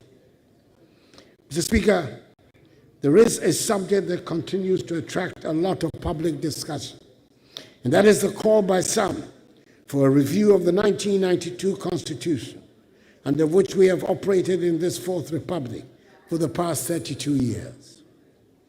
Mr. Speaker, there is no perfect constitution anywhere in the world. And with all its shortcomings, I would say that this constitution has served us well. It has provided the platform for the longest period of uninterrupted, stable, constitutional democratic governance in our history. A constitution does not cure the irritations of the democratic process. There's no constitution that will satisfy the desires of those who do not believe in the democratic process. I would suggest that in the approach to the calls for a constitutional review, we should be guided by the old saying. I doubt there are many such examples anywhere in the world. Yes, we should condemn the outbreaks of violence that followed, and the assumption some had that because a presidential candidate had conceded defeat, the winning party should feel emboldened to cause mayhem. It appeared at one stage that the outbursts of violence would overwhelm the police, who, in my view, need to re-examine rapidly their methods for containing such incidents in the future.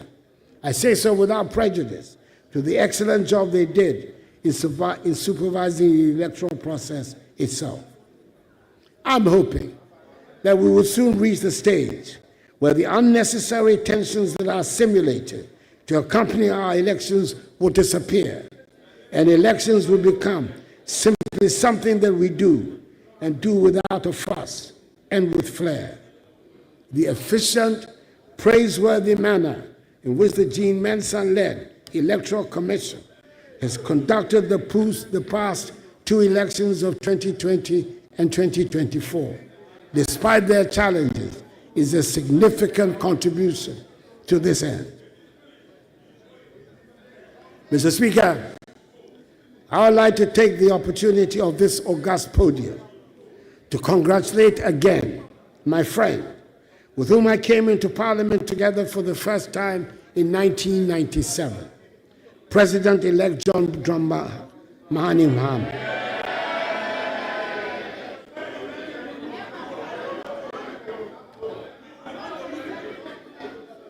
On his historic comeback victory of 7th December 2022. Assure him of my support and that of all well-meaning Ghanaians, and wish him well in his second term as President of the Republic. And I take the opportunity also to congratulate Dr. Jane Nana Opoku-Agyeman, the Vice President-elect, the first woman to occupy that status in our history. Mr. Speaker, you and I have made history of a kind these past 4 years, and I must acknowledge the role you played in keeping steady the ship of state and the governance structures of our country. This was the first time the executive has to deal with not just a parliament with the slimmest of majorities, but with a speaker from the opposition party. Mr. Speaker, we found a way to accommodate each other, and the government functioned successfully. I thank you. Mr. Speaker, I would like to take this opportunity also to express my gratitude to the Council of State, under the chairmanship of its highly respected traditional ruler, Nana Otuo-Siriboa II Dramani, for the great help it has given me in helping to steer the ship of state to a successful end. Nana and the members of the Council, I thank you very much for your invaluable counsel. Mr. Speaker, as I prepare to leave office on 7th January 2025, I do so with immense gratitude for the trust and confidence the people of Ghana has placed in me over the last 8 years. It has been the highest privilege of my life to serve as president of this great nation. I've done so with an unwavering commitment, boundless energy, and a deep love for Ghana, always guided by the belief that our nation's best years lie ahead. Together we have weathered storms, celebrated victories, and laid the foundation for a brighter, more prosperous future. Reflecting on this journey, I'm filled with pride for what we have accomplished, from the transformative policies in education and healthcare, to the strides in agriculture, digitalization, energy, governance, infrastructure, industry, and trade. These achievements are not mine alone. They also belong to every Ghanaian who has contributed to the collective effort of nation building. We have demonstrated that through unity, resilience, and determination, we can overcome even the greatest challenges. I'm confident that the progress we have made will inspire future generations to dream bigger, aim higher, and achieve more for our beloved Ghana. Mr. Speaker, as I take my final bow, I do so in the certain knowledge that our nation will go from strength to strength, and that freedom and justice has taken hold forever in our body politic. Mr. Speaker, I'm happy to hand over a Ghana that is safe, secure, united, and firmly rooted in her attachment to democratic principles and respect for the rule of law. A nation that continues to shine as a beacon of peace and stability in an often traveled Africa and an uncertain world. I leave behind a Ghana that is thriving, one that has navigated significant global challenges with remarkable tenacity, whose economy is steadily rebounding, and whose institutions are operating effectively. It's a Ghana where the youth are being empowered with opportunities to channel their energies into meaningful and productive endeavors, where the arts are beginning to flourish, and where the elderly can grow old in safety and dignity, and continue to make meaningful contributions to society. I leave behind, Mr. Speaker, a Ghana that is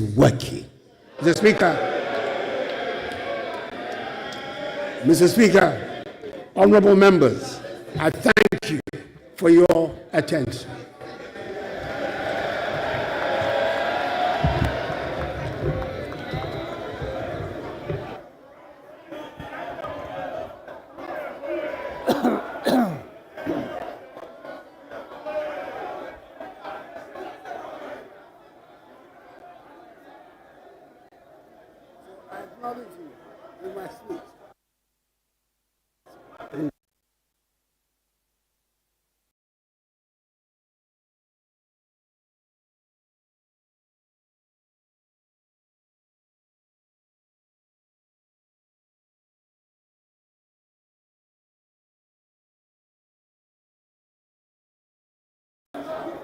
Where's the clock?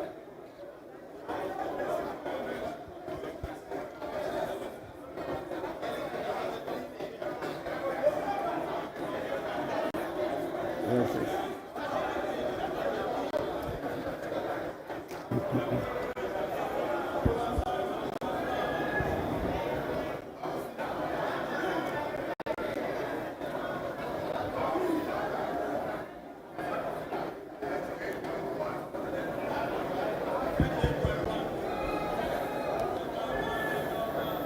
Honorable members,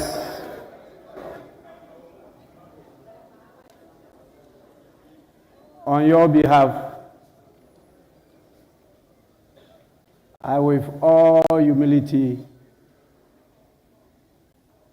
convey the gratitude of the Parliament of Ghana to His Excellency the President for the message.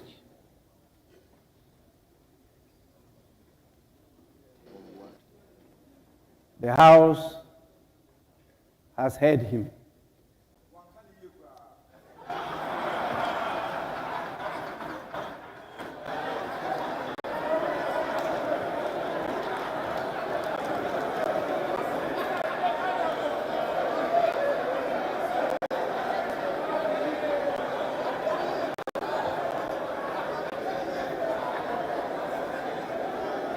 Honorable members,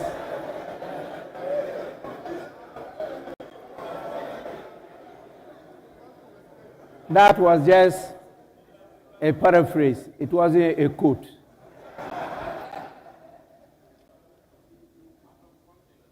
The quote is, "Minkani ye kra."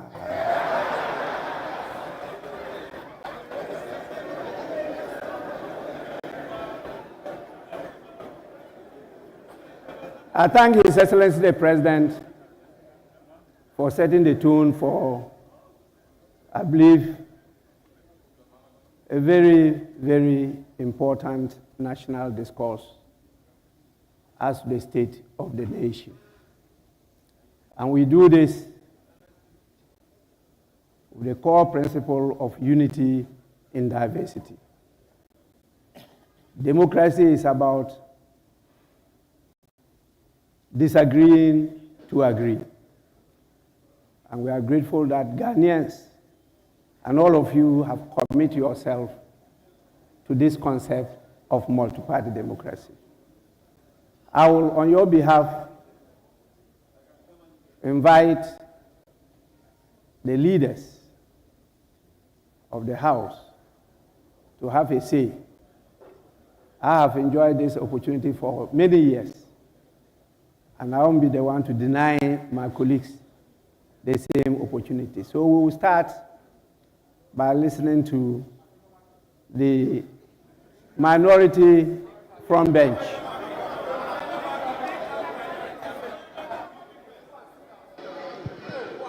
Thank you, Right Honourable Speaker.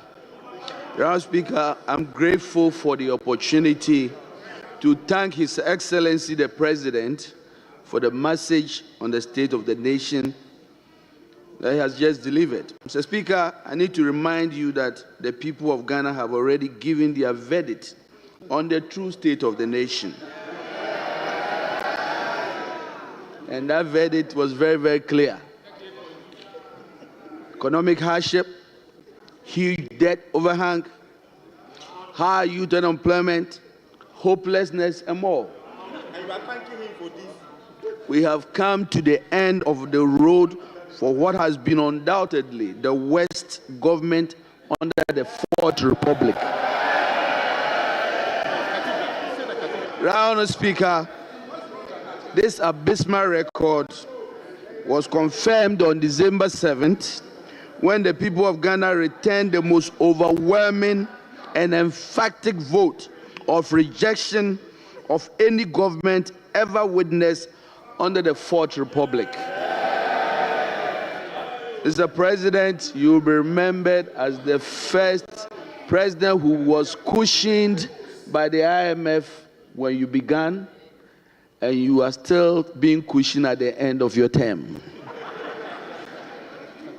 Mr. President, you left something very important in your account. You left out an account of your promise to God to build him a cathedral.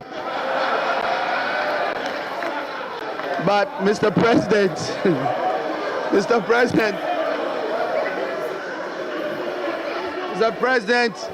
I will leave that for you, between you and your God.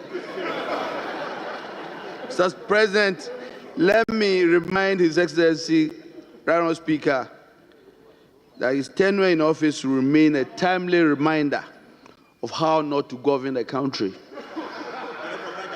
But let me also be quick to assure the good people of Ghana that hope is on its way. And President John Dramani Mahama and the NDC, we can once again glean a brighter future from the throes of despair. Together we will work hard to lift ourselves from this historic low and reclaim our place, our glory as the Black Star of Africa. Once again, fellow Ghanaians, we are comforted and strengthened by the following words of Scripture. And I'm quoting Exodus chapter 14, verse 13. And I quote, "And Moses said unto the people, Fear you not, stand still, and see the salvation of the Lord, which He will show you today. For the Egyptians whom you have seen today, you shall see them no more. Bye-bye, Mr. President. It is finished. With that, Mr. Speaker, I thank you very much.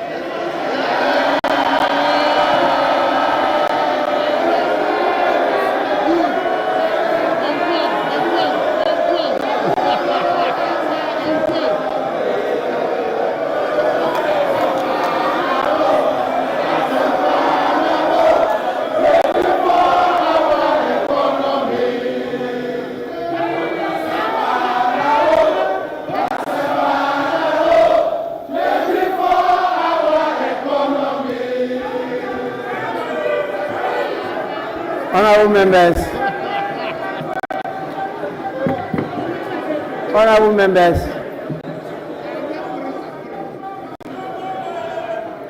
honorable members, I've taken note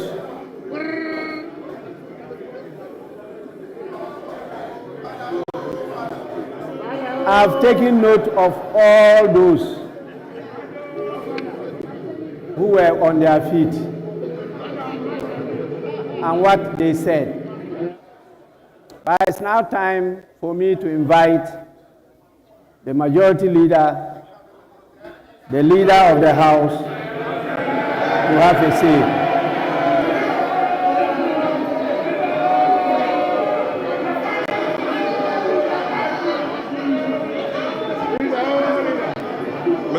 Mr. Speaker, thank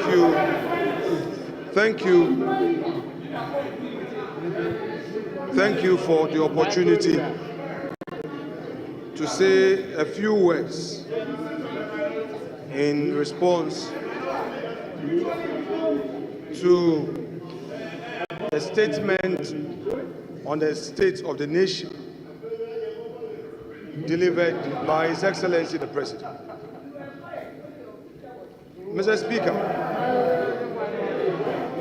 this is the man who, 1997, entered the Chamber of Parliament during the second Parliament of this Republic. He inspired the youth of this country through his advocacy.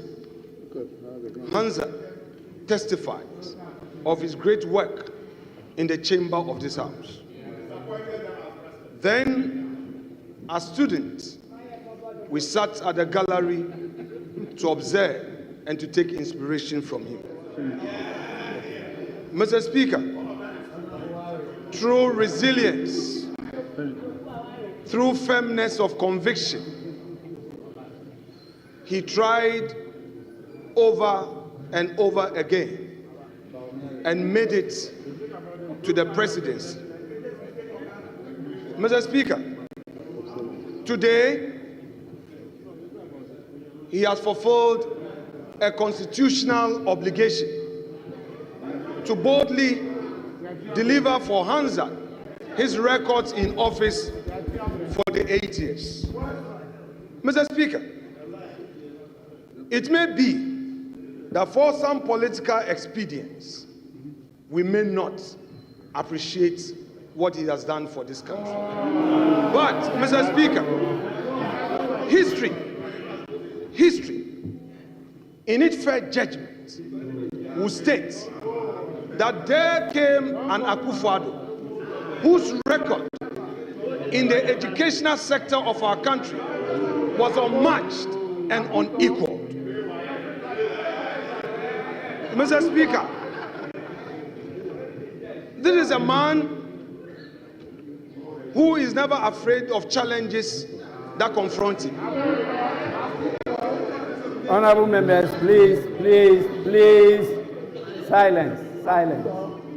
Let's listen to the majority leader, please.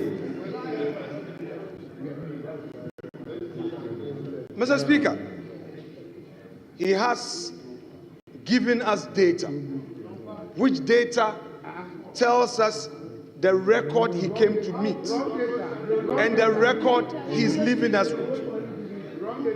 Mr. Speaker, the Agenda 111, a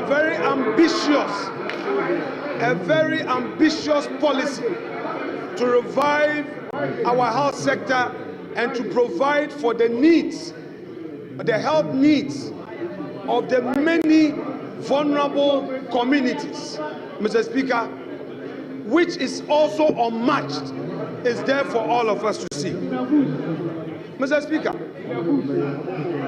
above all, this president and his government have demonstrated that they have what it takes to keep our country safe all around us. And by virtue of my being a member of the ECOWAS Parliament, I am able to say on authority the challenges our West African neighbors face in terms of security. This country is safe and secure, and it is a haven for many West Africans who would want to invest in our country. This is a country we must be proud of. Mr. President, your country is proud of you. Democracy has experienced its best under your leadership. Today, we are being told that there's a new hope. That's no problem. It is supposed to be so. But soon, we will see the true colors of the umbrella. So, Mr. Speaker, I would want to say to my colleagues that you are yet to take over. We would be watching you for the next 4 years. And if indeed you have transformed, we will see with our naked eyes. This is a government that came into office and faced major challenge which confronted the world all over, but demonstrated resilience. This is a government that ensured that in spite of the COVID, all government sector workers were paid. This is a government that kept the lights on. This is a government that ensured that over 5.7 million Ghanaians had access to education. And Mr. Speaker, I would want to relate to this issue of free SHS. It took the grace of God for me to complete secondary education because my mom could not afford, my stepdad could not afford. It took the grace of God. And I know there were many Ghanaians who could not afford free SHS and because could not afford secondary education and had to stay at home. We know in our communities today, all those who could not get free SHS benefited from it when Akufo-Addo assumed office. Mr. Speaker, TVET was also implemented for those who are placed at the lowest ebb of fortune's wheel to also get advantage of getting technical education. This is it.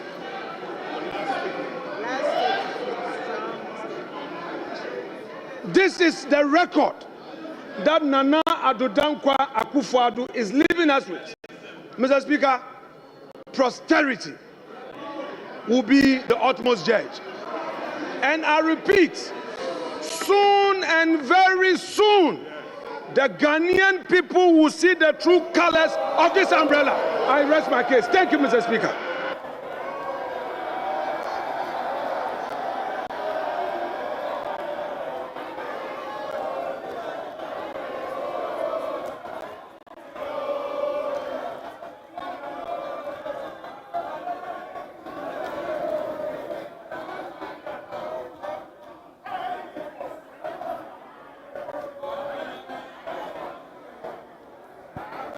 Honorable members, Honorable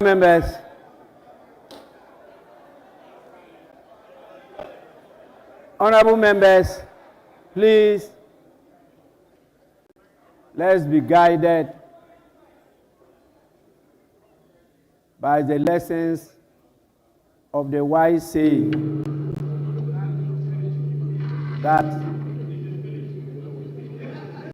if you want to go fast, you go alone. But if you want to go further, you go together.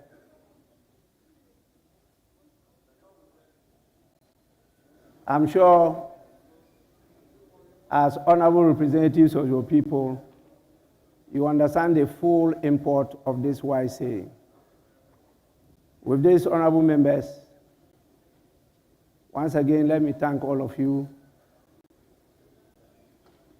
for creating a conducive environment and for assisting me to host His Excellency, the President of the Republic of Ghana and the Commander-in-Chief of the Ghana Armed Forces, His Excellency Nana Addo Dankwa Akufo-Addo.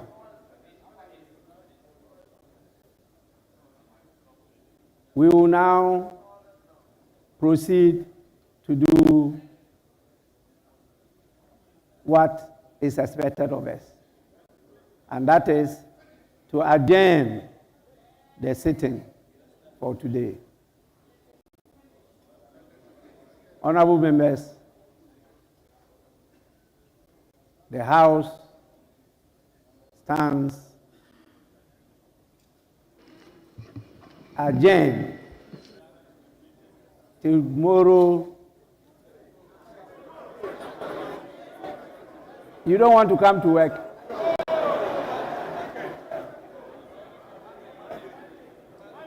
Oh.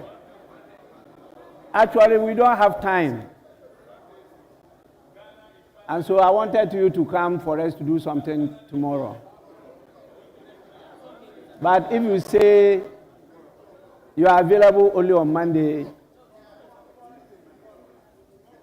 you prefer tomorrow.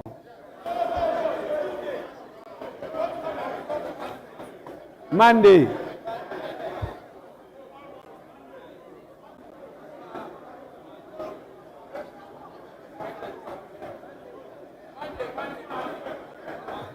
Honorable members, I get the sense of the House and will accordingly adjourn to Monday at 10 in the forenoon. The House is accordingly adjourned.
You will go around with him.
come to publicly say COVID is over. Why do we still have COVID levy, for Ghanaians to be paying? And again, it's worthy of note that the incoming administration said they're going to be scrapping the COVID levy. So that is another one. Then there was Agenda 111, where he says that he is hoping, in fact, it's interesting for the president to say he's hoping that